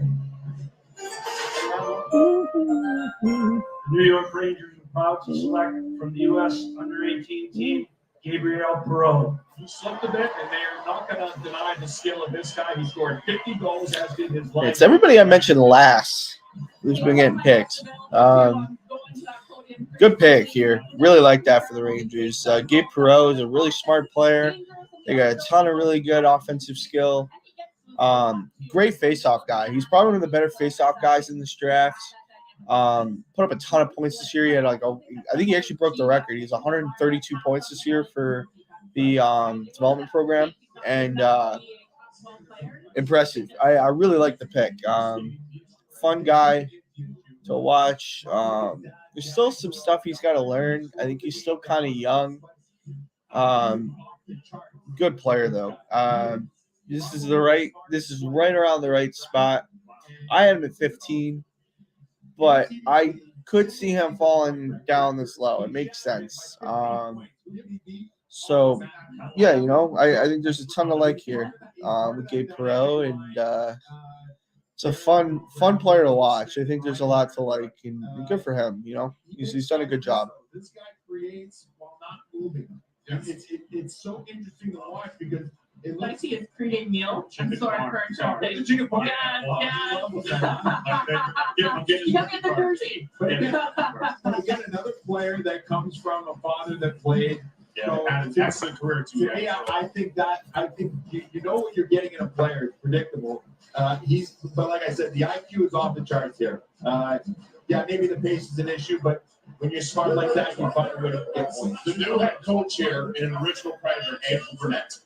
I played with James Stewart. I played with him our rookie year in Owenstown. Andrew Burnett had 162 points to lead the CHL. He was a seventh rounder. Everybody kept telling us he couldn't skate. That's what everybody kept saying. And we know that was one of his deficiencies. He went on to play over 1,000 games in the National Hockey League, and now he's a head coach here in Nashville. So all of that to say, and this young man, Indiana Colonel's son, Gabriel Perreault, very, very brilliant hockey mind. Almost a savant offensively on the ice. And the ability to make plays all over the offensive zone. I think this is a steal for the Rangers' potential here at this pick. Well, he certainly felt that. I mean, he was second in the under-18 World Championship. Callum Ritchie continues to fall. It makes zero sense whatsoever why this kid is not big. He might just. God, if Toronto got him, man, they're gonna be over the moon. What's the biggest lessons he taught you? Yeah, I think growing up, he always wanted me to have fun with it, and he always wanted me to be creative. And I think I took those things and they always started with me. You set the U.S. program record for points breaking Austin Matthews, also the single season record for assists breaking Jack Hughes. What did that mean to you? Yeah, I think it's pretty cool. I think those are the guys you kind of look up to. So having my name with those guys is definitely pretty special. I want to ask you about your fit tonight because it was a monochromatic look, but it looked like you had some interesting lining in the suit jacket. Take me through it. Yeah, so I did my suit with Glorious Customs. They had a couple pictures in there with family, friends. I have my team in there, so yeah, I think that's kind of one reason. You guys into style? You can put your personality out there. Yeah, a little bit. I like the nice jackets and stuff like that. So I always like to have a good style. You'll find none of those in New York. I have a hard time shopping. Thanks, Gabe. Yeah, thank you. Thanks so much.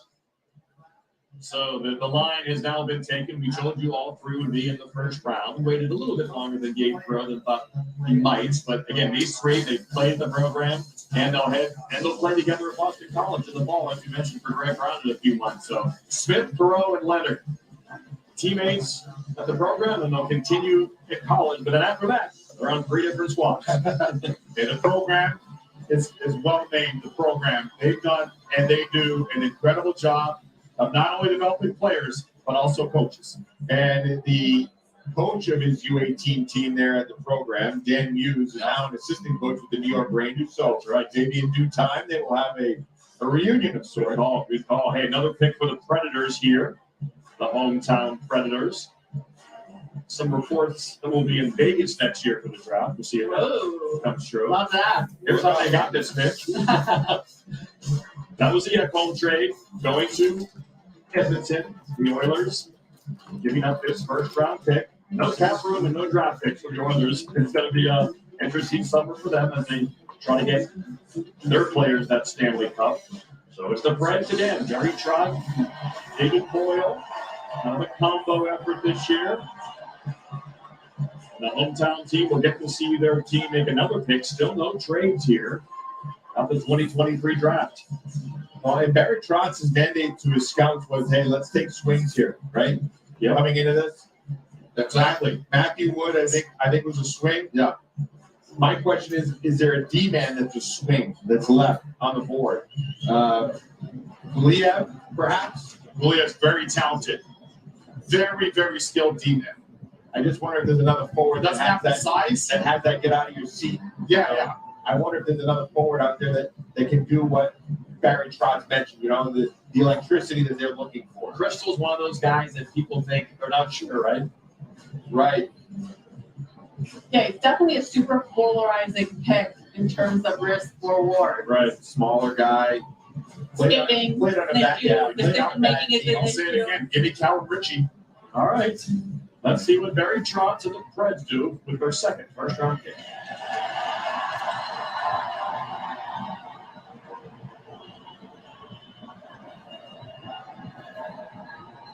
Thank you, Smashville.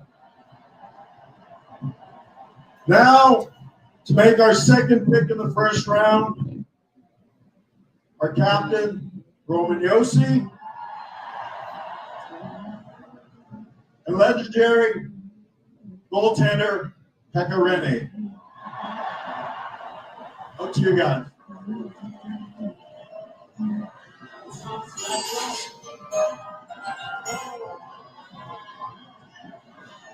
With 24th pick of 2023 draft, Nashville is proud to select Tanner Molendyke from Saskatoon. Welcome to Nashville, Tanner. Yeah, he was hoping for Will Smith, but he didn't get him. All right, is this a swing? It's a bit of a swing. Yeah, that's an interesting pick. Tanner Molendyke was not a first-round pick. Shouldn't have been a first-round pick. Dragosevic's a much better player from the Western League. This kid is 50 to 60. Should have been picked. Kind of a weird pick, honestly. Especially when you got the guys like Richie, you got Crystal on the board.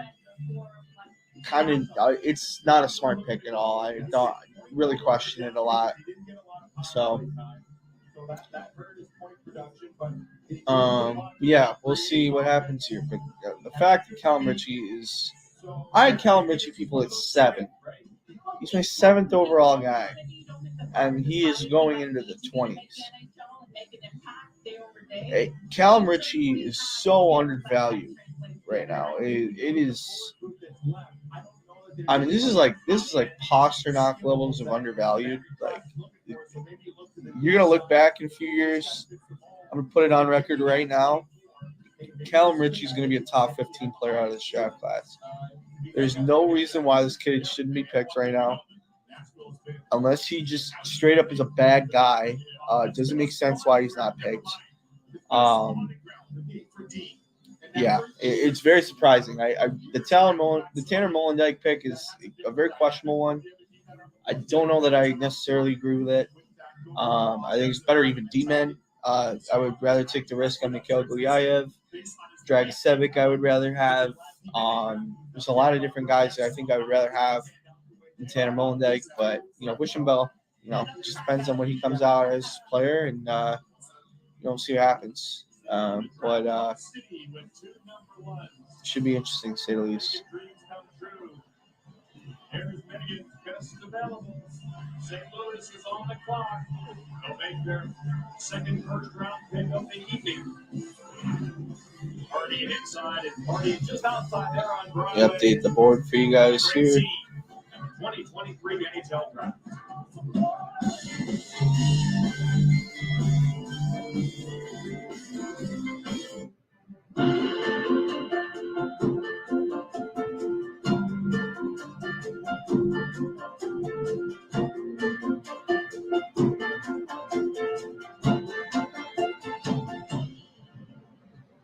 What's the story of athletic brewing? Well, it all started with a crazy idea. Why can't there just be an amazing non-alcoholic beer that keeps up with my busy life that wouldn't affect me the next day?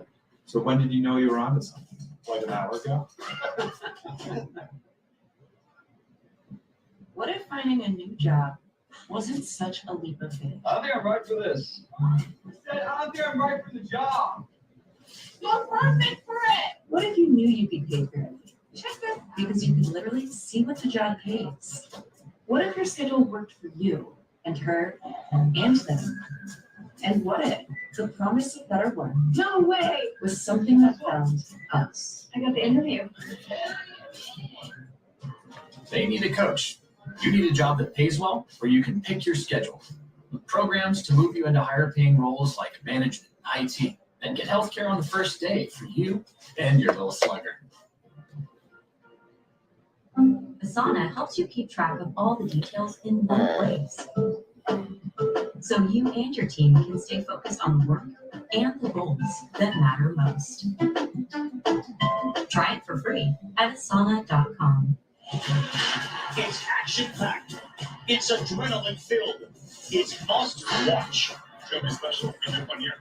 Sunday Night Baseball. Sundays at 7. All season long on ESPN. All right, let's see what we got here. I'll do a quick recap. I'm assuming Steve, it's you probably jumped in. So we got, Chalet got picked at 21. Or sorry, at 20. Stramel at 21. Oliver Bonk, Radek Bonk at 22. Gabe Perreault at 23. And Tanner Molendyk at 24. Right here by the Blackhawks table, Kyle Davidson is both working his cell phone and the landline on their table. I do believe the Blackhawks are still trying to trade up to get back into this first round. They already have 2 first-round picks, of course, Connor Bedard and Oliver Moore. They have 11 picks total in this draft, including 9 in the top 100, 4 in the top 50. They want to surround Connor Bedard. So St. Louis's guy here. They already got Taylor Hall to play on his wing. Nick Foligno is a leader and protector. I think Crystal makes a lot of sense here. So let's see if they can get back into this first round. I think it's Crystal or Gulyayev. Maybe, and I haven't mentioned this guy yet, maybe Bradley Nadeau. We'll see. A possible trade team as they try to imagine their defensive core. So Frank Berube, Doug Armstrong. Here comes the second Blues pick of the evening. St. Louis Blues are pleased to select Otto Stenberg for Lambda Suite. Okay, Stenberg, interesting pick here. Inconsistent player. A lot of people like this performance at the U18s. It's the reason why I think he stayed a first rounder. Really struggled on the pro level, though. Didn't really do much in Falunda. When he was amongst his age group, I thought he did a great job, though. Good player. Lot to like. He's just gotta get more developed as a pro guy. I think he's got a few years. High-end guy offensively. He's just got to find it when he's against pros. He scores a lot of junior goals. I think he'll find himself as a pro. He just needs time. I think you got to give him 2, maybe 3 years. He'll be ready to be in the National Hockey League by then. Good pick here by St. Louis. I actually forgot he wasn't even picked yet. Didn't have him personally in my first round, but good player. Like his overall game and skill set. Should be interesting to see what happens. I think he's a good enough player to where he should have. You'll like it. You'll like it as a St. Louis fan. I think you'll be happy with that. He's got a brother named Ivar, who's going in the 2027 draft, I believe, or 2026 maybe. Another good player as well. Right now, projecting like he could be in the similar level of player. We'll see what happens there. Should be exciting though. I think there's a ton of like out of what's been done here in his pick. Presumably that's his little brother. But I love his game on the international stage because here's one thing we don't factor in.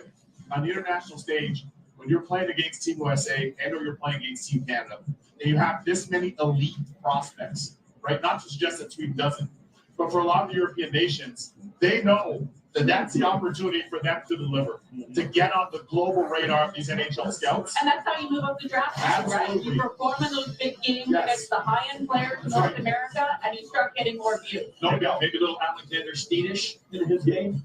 And to your point, he's now the head of player development for the Blues. He's part of their player development model. Alan Steen, so 33 for them back in the day. He's a bit of himself in this player. That's right. Yeah. And a steady pro. Yeah. That's Thomas Steen's son. Steady pro, cup winner in him, and certainly perhaps a consistent shape of himself in Otto Stenberg. Steve played over 1,000 games in the league. Unreal career. 765 with the Blues. Right. An unreal career. So, Otto Stenberg. Yeah, this is a really solid, very good pick. Don't buy a lot of Ottos anymore. A lot of Ottos. Oh, you're right. Exactly. Baby Otto. Exactly. That's what I knew. Joe. Maybe in But you see that continued growth, consistency too. So SHL, hard league, have to stay consistent. I'm sure Emily hasn't interviewed many Ottos. Take it away. Otto, this year as an 18-year-old, you were playing some games in Sweden's top league against men. What did you learn about yourself? To play against men, to play against bigger players. I think it's been helping me a lot. I have to be stronger with the puck and play smart. So yeah, I think it has been helped me a lot. What, if anything, do you know about St. Louis? I don't know that much. I'm a really good friend with Darwin Dvorsky, so it was really fun, and I know Alexander Steen as a player, so yeah, I think that's all. He's now the head of player development. Yeah, I heard it. Yeah, what's that going to be like, just being able to learn under him? I mean, really fun. He's been a very good player, and just really fun. All right, what do you want St. Louis people to know about you? I don't know, two-way forward, smart player, and I will help the team to win games. For sure. It's a great city, just don't eat the bagels there. They slice them weird. That's nice, sounds good. Text him again. Yeah, tack så mycket. Some bagel action there from Kaplan. Yeah, she has high standards. Jersey, man, that's why Jersey. Nice couple solid picks there by Army and the Blues. Yeah. Kind of restock that forward position. They're in pretty good shape. And remember, they have 3. So we were really, specific to me, I was very intrigued to see what they would do with those 3 selections. Would they make all 3? Would they trade one? Where are they going to go? So So they trade them in the future, right? Exactly. They need to get a defenseman they want to get. Yeah. These are all possible chips for all these teams, especially a team like the Blues.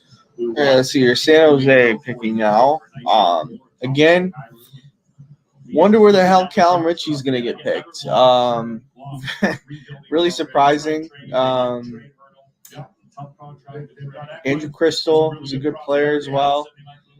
Very weird that he's not picked yet. Golyayev is a great pick here. I like Riley Height here a lot for San Jose. Braley Nadeau.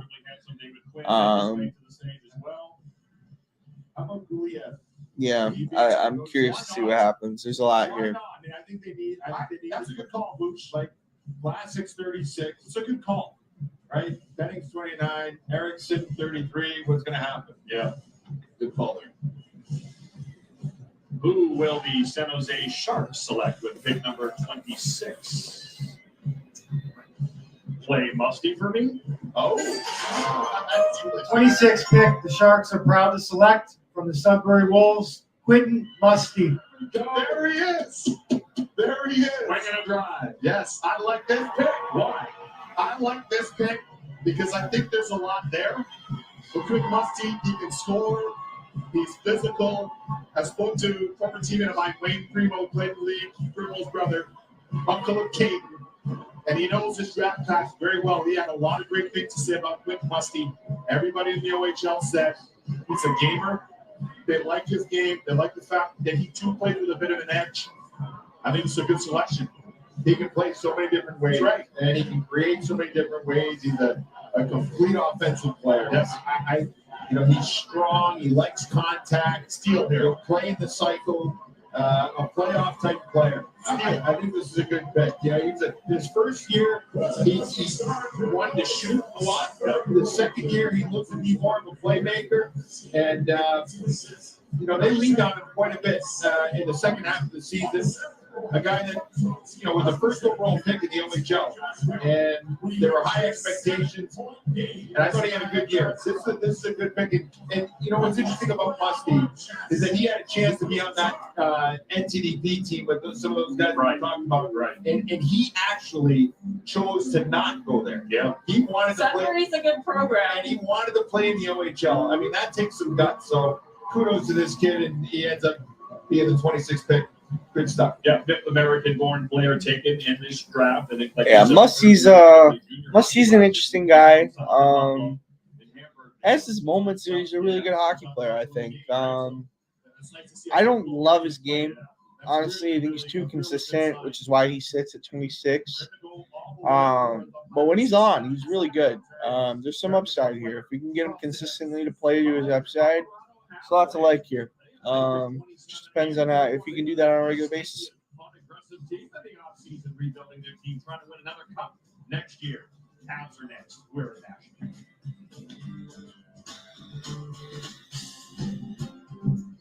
We love our.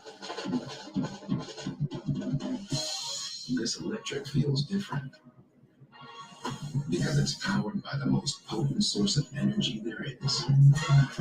You. This is the Lexus variety of electrification. Inspired by, created for, and powered by you.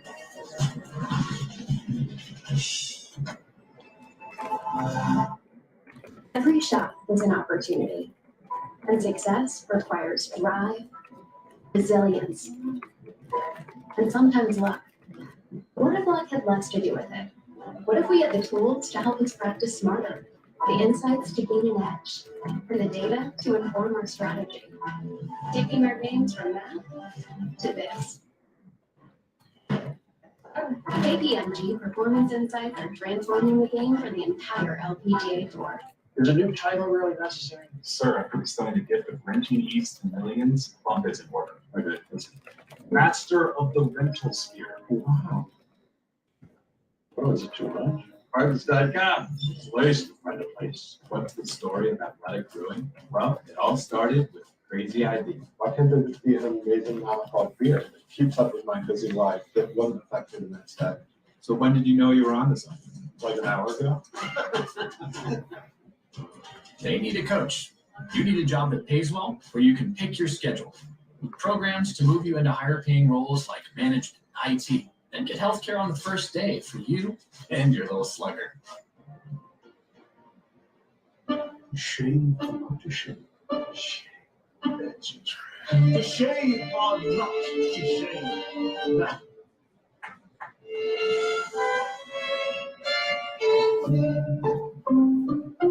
Welcome to the Championships Wimbledon. Remain seated and silent for the duration of play.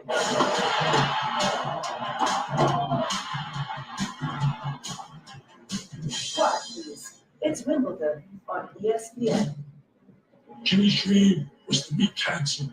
We are not going to stop chasing the dream. Stronger than you know. Don't give up. Don't ever give up. Welcome back to Nashville, Tennessee. 2023 NHL Draft winding down. Round 1 tonight, the rest of the draft tomorrow. Colorado's been on the move this offseason. They get Ryan Johansson. Yeah, they're Nashville Predators. This should be interesting here. They got real potential here to get a top 10 talent in Richie.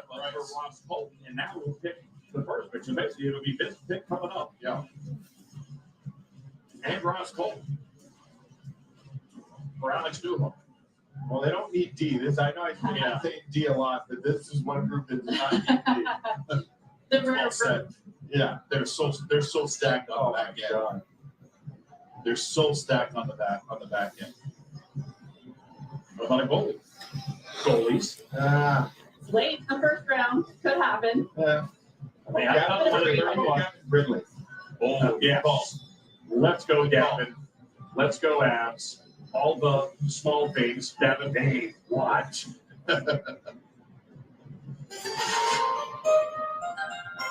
Crystal would be big here. Colorado Avalanche are proud to select from Oshawa, Callum Ritchie. There we go. Smart pick. Steal the draft. Yeah. Callum Ritchie should have been picked 20 picks ago. Exactly. Good for him, man. Happy he's a first-round pick. Big fan of his game. Smart player. Good player, man. I'm really happy with this pick. Callum Ritchie should have been picked a while ago. Yeah, good for them, man. Offensively gifted, good two-way center. Really mature game. Good north-south skater. Love his ability. I love the game he plays with, and I'll be super interested to see what happens here with the next pick with Toronto. I think they were hoping Callum Ritchie was going to slip to them. Now that he's not, this might be where the goalie comes in. I think Michael Horabel might be the next pick here in Toronto. I just have this weird feeling about it. Really good player, though. I like the pick a lot by Colorado. And, again, Colorado just continues to prove the more you look at these kids, the more you watch these kids, if they got a good pedigree, you got to take them. And, people wanting to sell high on guys that are 6'4" with very little production, where this kid's done it for years on end. It's good to see. I think great, smart decision-making by Colorado, and it's why they've had the success they've had. They continue to mine these guys who get overlooked at, and because they don't dominate when they're expected to, they lose their value, but they watch them carefully and they understand their nuances in games. I think they're one of the best teams at analyzing the strengths and weaknesses of players they see in these drafts. It's more than luck. There's a lot of evaluation that they do, and I think they do a tremendous job with it. Every home game, NHL scouts are always there. You can't hide. And I like the point, Bruce, the fact that he was willing to fight through those injuries for his teammates, pain threshold. I'm going to update the draft here. Bounce back here for those who just jumped in. There we go. Scale it back up. Well, now I got one left on my top 10. And that's Andrew Crystal, who honestly is so polarizing. He may not be picked in this first round. It wouldn't surprise me. After that, I got Riley Height. Have him at 13, and then Kane Zimmer at 14. So I give the Colorado scouts a lot of credit for what they've done. They've done an outstanding job with their group. They've got players from different regions. They've got different styles of players, which is a big point of why there's the Stanley Cup. They won that Stanley Cup a couple of years ago. I got to give them a lot of credit for that. Certainly didn't look like a team that could repeat, but any unexpected pothole of Gabriel Landeskog missing the whole year. And what's his future for next year? Yeah, that'll be the question. He started his rehabilitation process. He's a little over a month in. They're captain to his rehabilitation process. It's a long, arduous road. I think the goalie's going to go here, guys. I really do. I think Michael Horabel is going to be the pick here. Yeah, the always headline-grabbing Toronto Maple Leafs as they honor Borja Salming and the Lady of Lords on this. Obviously, as the Avs just make their pick, and the Maple Leafs now with New front office, reimagined. Kyle Dubas goes to Pittsburgh. He already made his first Penguin pick. And now Brad Treliving and Brendan Shanahan will try to get this Toronto team once again back to the playoffs. So I was about to add up to the board. I can tell you right now, the early loser in this draft is Arizona. Arizona has blown it completely. Shimashev taken way too high at 6. And then they went and took Daniel Boot. Or Daniil Boot, sorry. And they took him way higher than they should have. He's a guy who should have honestly been in the second round, maybe even third, arguably. Which players are you most excited to play with there? Yeah, it should be interesting. Nathan McKinnon, obviously, So- Magnus Scholar, Rantanen, those guys are obviously really top guys, and they all do everything really well, and they're great leaders. So I mean, anything I can learn from them would be great. We talked about your shoulder injury you had to deal with this year. How did that affect you? I mean, yeah, it was tough going the season with an injury and kind of waiting until the season was over to get procedure done on it. But I'm glad I was able to play the season and finish strong there. I thought so. Congratulations. Thank you. Thank you. I appreciate it.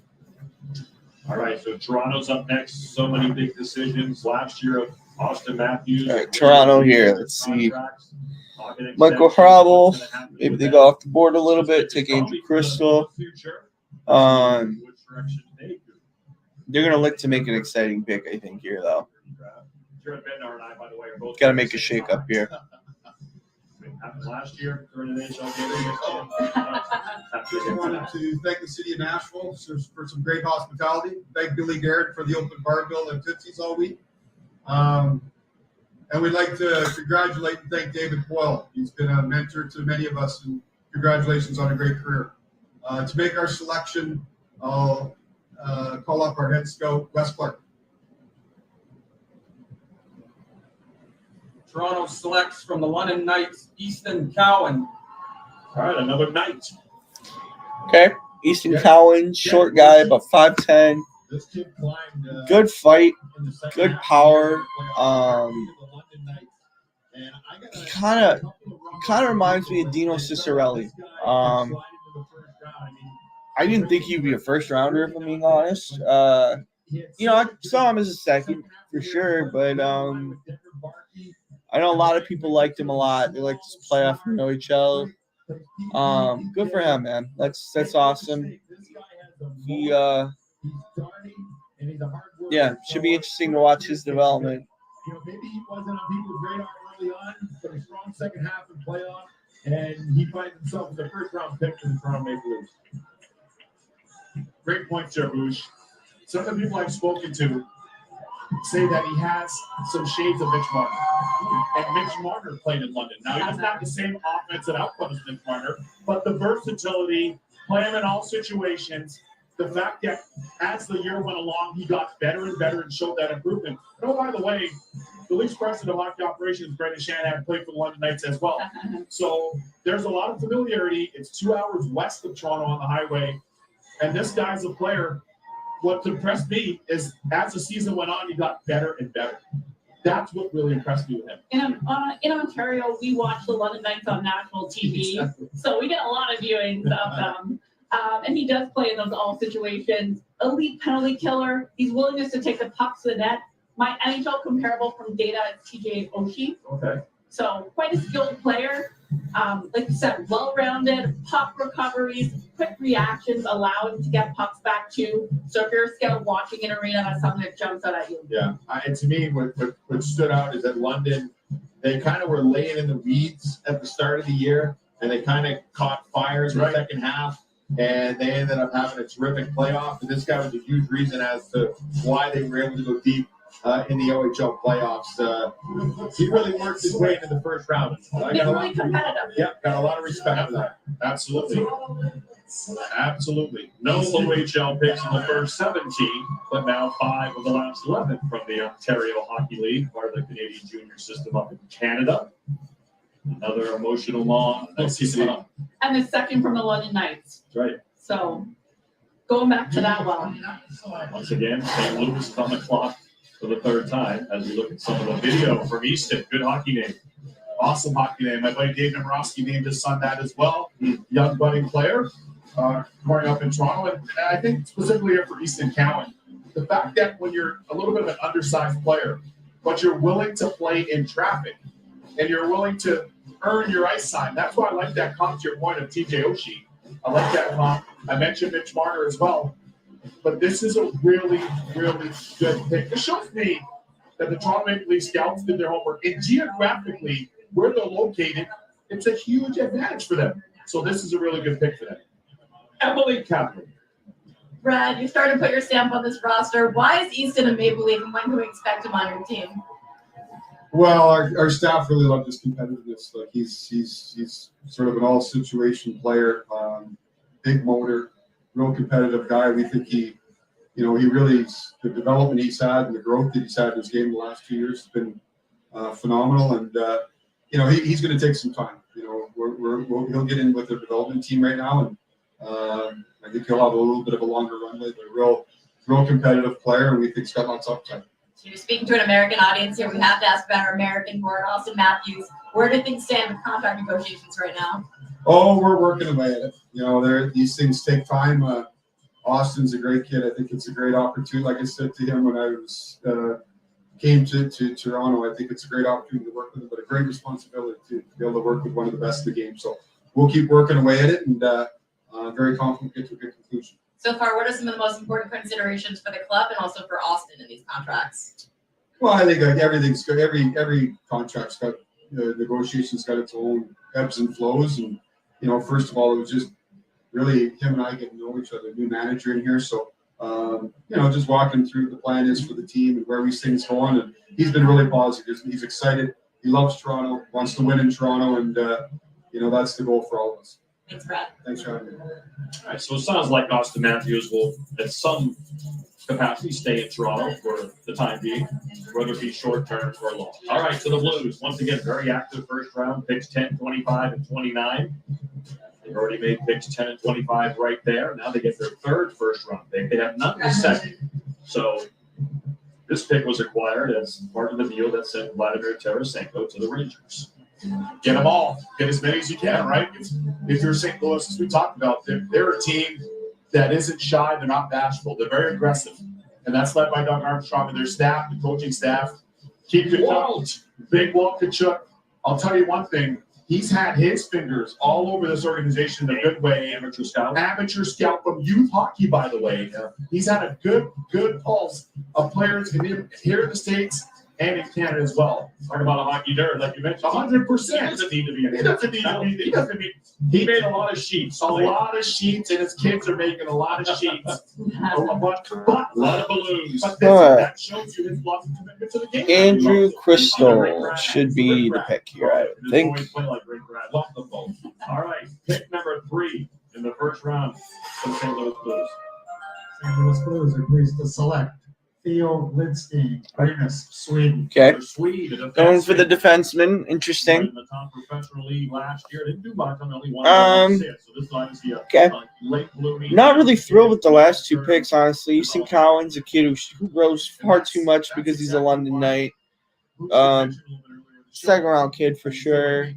Theo Lindstein, kind of understand it because there's a limited amount of defensive guys that are in this draft that are at the level that he's at, so it makes sense from that perspective that you get picked here. Very little offensive skill from him. You can look down there and see he had 2 points in 32 games in the Swedish Hockey League level. I know the league's pretty low scoring, but not that low scoring where you shouldn't be able to find a way here, right? So yeah, it should be interesting. Ooh, that's a tough one. I got it with the data. It's Petrangelo. Yeah. I was gonna go with Martinez from Vegas. Okay. I was gonna go with Martinez. And he was actually second in shot assists per game, meaning he's setting up his teammates for high quality shots and puck touches as well. So he's a high involvement player. Puck possession influences the pace of play with decision making. Like you said, they saw Vegas win and then also had a lot of success with Petrangelo, the most success. Absolutely. So if you're seeing shades of him again in a player, great pick for a third pick in the first round. Yeah, I wondered if they might go the goalie route with that third pick in the first round. You wonder you got that third first round pick, get ahead of it. But as I said, when they picked Dvorsky and Stenberg, they needed defense. I'm kind of mystified, You're on it. But this is a guy that is smooth. He's a puck mover, and it'll take a little time, but this could be a good selection for him. Fifth Swedish-born player chosen so far tonight, matching last year's first-round total in terms of Swedes selected. We're winding down. 3 picks left.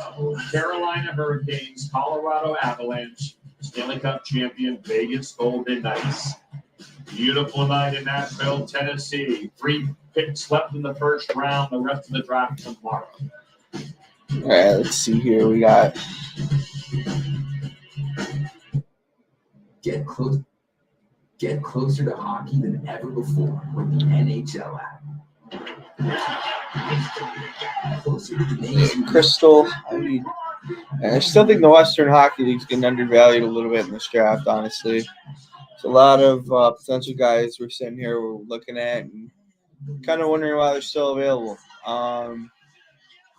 Like I said, Andrew Crystal's a kid who I think if he gets into the second round tomorrow, they got to take team's got to take a look at him at some point. There's no reason why he should drop outside the top 40. Riley Heights, same thing. That kid's a top 40 pick all day and then some. Too good of a player not to be. Kane Zimmer, he's a little bit more one-dimensional, so I can see him falling and understand why he is. He should be still in the 40s in some way, probably closer to 50. At the latest, in my opinion, that should be where he's at. Got a lot of really good tier 2 talent. It's going to be the theme, I think, of tomorrow. Bradley Nadeau and Josh Nadeau. Josh can't be picked. Bradley can be. Brad, to me, is a really skilled hockey player. He for sure should be second or third round pick. Another kid I like a lot, plays for Brooks. His name's Aiden Fink. He should be a guy that goes in like third to fourth round range, plays in the AJHL. Overall, I think the tier 2 loop for juniors in Canada is super impressive. Like there is a ton of incredibly good talent that is in that pool. I think this year is kind of their swan song. The BCHL, I'm curious to see how they're going to be impacted being independent now. They're going to definitely find a way to find some interesting. I'm terribly sorry, Bucci, who just found out he's going to stay overtime with his biggest takeaways when he joins the show to talk about what happened after the top pick. Shohei Ohtani looking to So stay. we'll see what happens there, but I think there's a lot to like. No joke. For real. Now back to Nashville. John Bucci Gross. With the guys that are left, I should say. Sorry. The tier 2 loop is going to have probably a lot of my focus tomorrow. All right, here come the Carolina Hurricanes making their way to the stage, about to make their first selection. They have a pick in the first, second, third, fourth, fifth, sixth, and seventh. I got 2 in the fifth, 2 in the sixth. Yeah, I spoke to their head coach, my man Rob Rittenmore, former teammate, NHL Jack Adams Coach of the Year, and one of the best coaches and leaders in the business. So I'd be very curious to see. To me, I still think they need goal scoring, and I told him that earlier today. So curious to see what Don Waddell goes with here. There's Don Waddell, first time picking in the first round since they took Seth Jarvis. That was a good pick, 13th overall in 2020. Don Waddell makes his way to the microphone. I'd like to congratulate the Vegas Golden Knights on winning the Stanley Cup. Thank you to the city of Nashville for all your hospitality. And then to my good friend, David Boyle, you've been a tremendous friend, mentor for all of us here in the league. Enjoy the next chapter of your life. To make our pick, Darren York, our assistant general manager. Carolina is proud to select Bradley Nadeau. Wow. Brad Nadeau, we were just talking about him. Part of the weird stuff I'm doing lately, man. The trend there. I had him at 22. Bradley Nadeau is a stud, good player.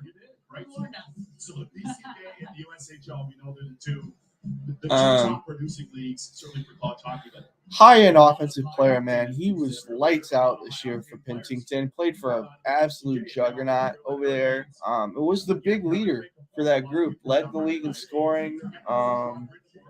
Great player. I'm impressed. I'm surprised that he was still available, but glad that he got a first-round grade. I thought he was a first-round quality, and good for him, man. That's awesome.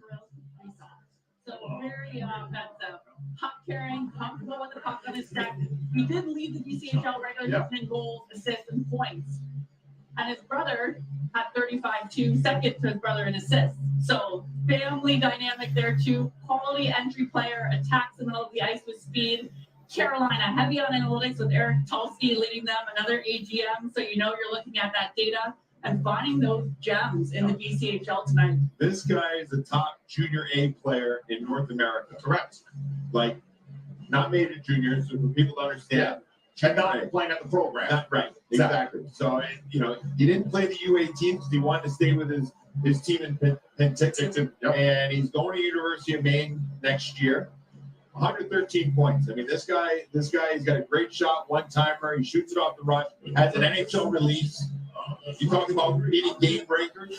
This guy can potentially turn into a game breaker with his shot. And University of Maine has seen their fair share of the Black Bears over the years. And by the way, the one that wore number 9, the great Paul Correa, who also happens to be from BC, who also played out there in BCJ. But in this case, when you get an offensive player that's a 50-50 player between their ability to pass and generate, but also finish and score, that makes those players are so difficult to defend against. Absolutely. You can't check him either way, right? Yeah. If you try to play the shot, he's going to beat you on his playmaking. Right. And he's in that league where you can develop. They give him time and space and ice time to play in. So whether it's a hometown idea or to get more playing time, pan out for him being a first-round overall pick. It's great. It's a really good value pick for them. As I said earlier, I told Ron Goodmore, I think they need more offense in their group. They're an outstanding team. They're well coached. This is a really good pick by Don Waddell in their group. We'll go play for Ben Barr at the University of Maine. Emily Kaplan with Don Waddell, Atlanta Thrasher Pride. Don, you have one of the most high-energy coaches in the league. Why is Bradley one of the players that Ron Brindamore is going to love to coach? Yeah, you just watch his player. He brings it every night. He's got tremendous work ethic, great skill. And, we do interviews, background checks. We got to have good players. We want good people, and he certainly checked all the boxes. As we head into free agency, what are the biggest goals for the Hurricanes this offseason? Well, we got to address our goaltending. We still talking to the goalies that we had last year, Anderson and Ratta. And then, if we can add some goal scoring, you never have enough goal scorers. Last year when we had a couple of injuries, we were probably a little short. But, we like our group. So if we don't make any changes, I think we're going to be fine. Sebastian Aho is 1 year away from UFA. Where do we stand with contract negotiations? Yeah, great conversations with Jerry Johansson, his agent. We met again yesterday. There's no real deadline or timetable. I'm very confident we're going to get this done in the near future. Awesome. Thanks, Don. Thank you. Yeah, all right, Colorado up. Last time they went, they took my best available. Are they going to go ahead and do that again? See if Andrew Crystal's the pick. If he is, wouldn't surprise me. Wouldn't mind it either. More and better. He's a handsome strut, man. You not call yourself that? No, not quite. You changed. We need to get you some more confidence. This is how they decide to pick. Yeah, tremendous love. Here's how the Avs got this pick again. Get picks 1 and 37. Canadians get Newhook. They turn that 2 to get Russ Bolton. That's a great value pick for them. And I know the Avs, and now this guy. I was going to say, now the Avs, I know from speaking to people in their group numerous times, they want to really emphasize getting skilled players, but size. They want to get size in the group. Okay? They've had a lot of that. That was a big part of their DNA in winning. Landeskog, Rantanen, McKinnon, those guys play hard. Nichushkin. There are a lot of guys that played hard in their group. They certainly missed Nazem Kadri, by the way. But nonetheless, I'm curious to see where they go here on the board. There it is. Here's the tie. It's a great tie. Best tie in the building. Tied for first by Domi. 31st pick. Second to last pick of the first round will be made by the Avalanche. See if it's a Western kid. With the 31st pick, the Colorado Avalanche are very proud to select from Omsk Mikhail Gulyayev. Smart Well, pick. see, don't have the size, but he has incredible skill set. Incredible skill set. Smart pick. Man, Colorado just cleaning up, man. I'll tell you this, 4 years from now, you might, right? Mikhail Gulyayev, man. Second best defenseman in this draft by far. Absolute stud. Very smart player. Skilled. Super smart. Yeah, man. Dang, hell of a pick. Colorado, early winners in this, man. They did a hell of a job with 2 picks. They know who to get, how to get them, and how to evaluate them. Unbelievable job by them. Probably. But are you going to take someone that maybe has a high ceiling to participate in the NHL, right? I agree with you. I mean, Fill to the blue line. Absolutely. You fill it to the brim, and then you decide options which guy is an asset. That Good for him, man. That's a hell of a player you got here. This guy is highly skilled, very good points on the blue line. You can see the highlights there, what he was able to do. To me, this is a good pick because I just don't know that there's a forward that has a higher ceiling than he has right now. So he's the best player. And stylistically, yeah, he fits into how they play. Yeah. I like his attitude too. Lots of energy, smiling. He's got a little pop to his step. next. Final pick of the first round, the champions, the Vegas Golden Knights. It began with Connor Bedard 3+ hours ago. The first pick of the draft, Connor Bedard. Leo Carlson, the big Swede, went second to Anaheim. Adam Fantilli, the Michigan man, drafted by OHIO.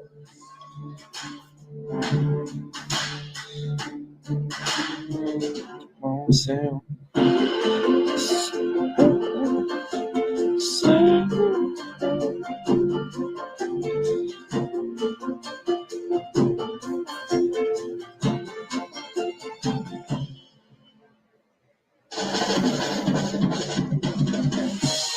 This electric feels different because it's powered by the most potent source of energy there is.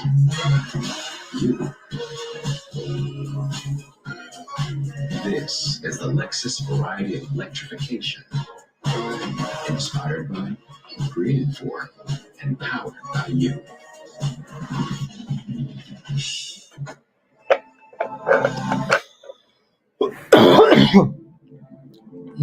We're down to the last pick.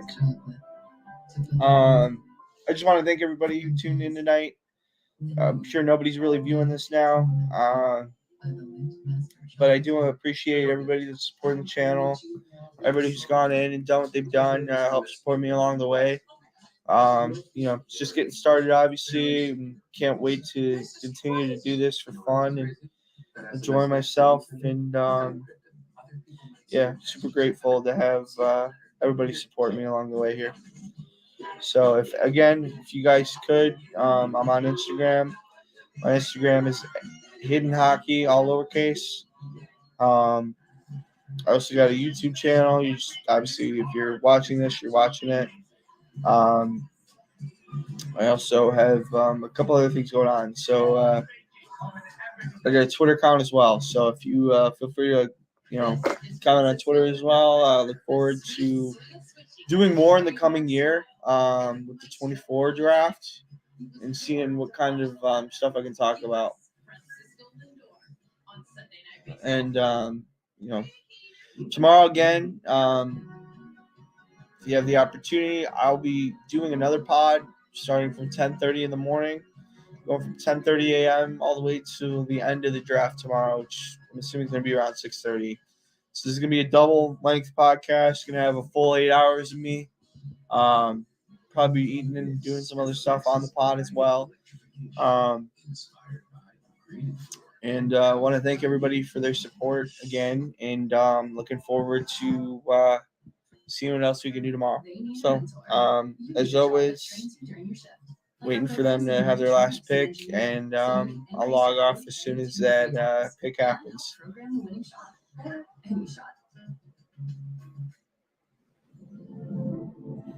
Irresistibly smooth. See here. To fill the world And pause. Lindor, made to melt you by the Mint Master Chocolatier.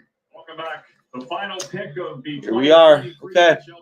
Last pick of the draft They are here. the champions, my friend. They will make the final selection. The Vegas Golden Knights would like to congratulate David Boyle on a tremendous career as a general manager in the National Hockey League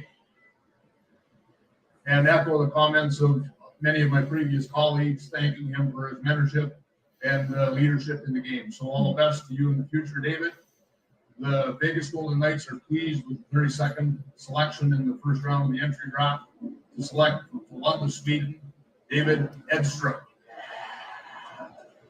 Good night for the Swedes. It's number 6 and another center too. And I can tell you this, from speaking to people close to the Vegas Golden Knights, this is who they wanted. This was the guy on their board based on where they were selecting. Right. They figure he's a top 15 player. And for the Vegas Golden Knights, the reigning fresh Stanley Cup champs. David Edstrom, the last pick of the first round. Thoughts on that from me? Not a huge fan of him as a player. Should have been probably a second or third round guy.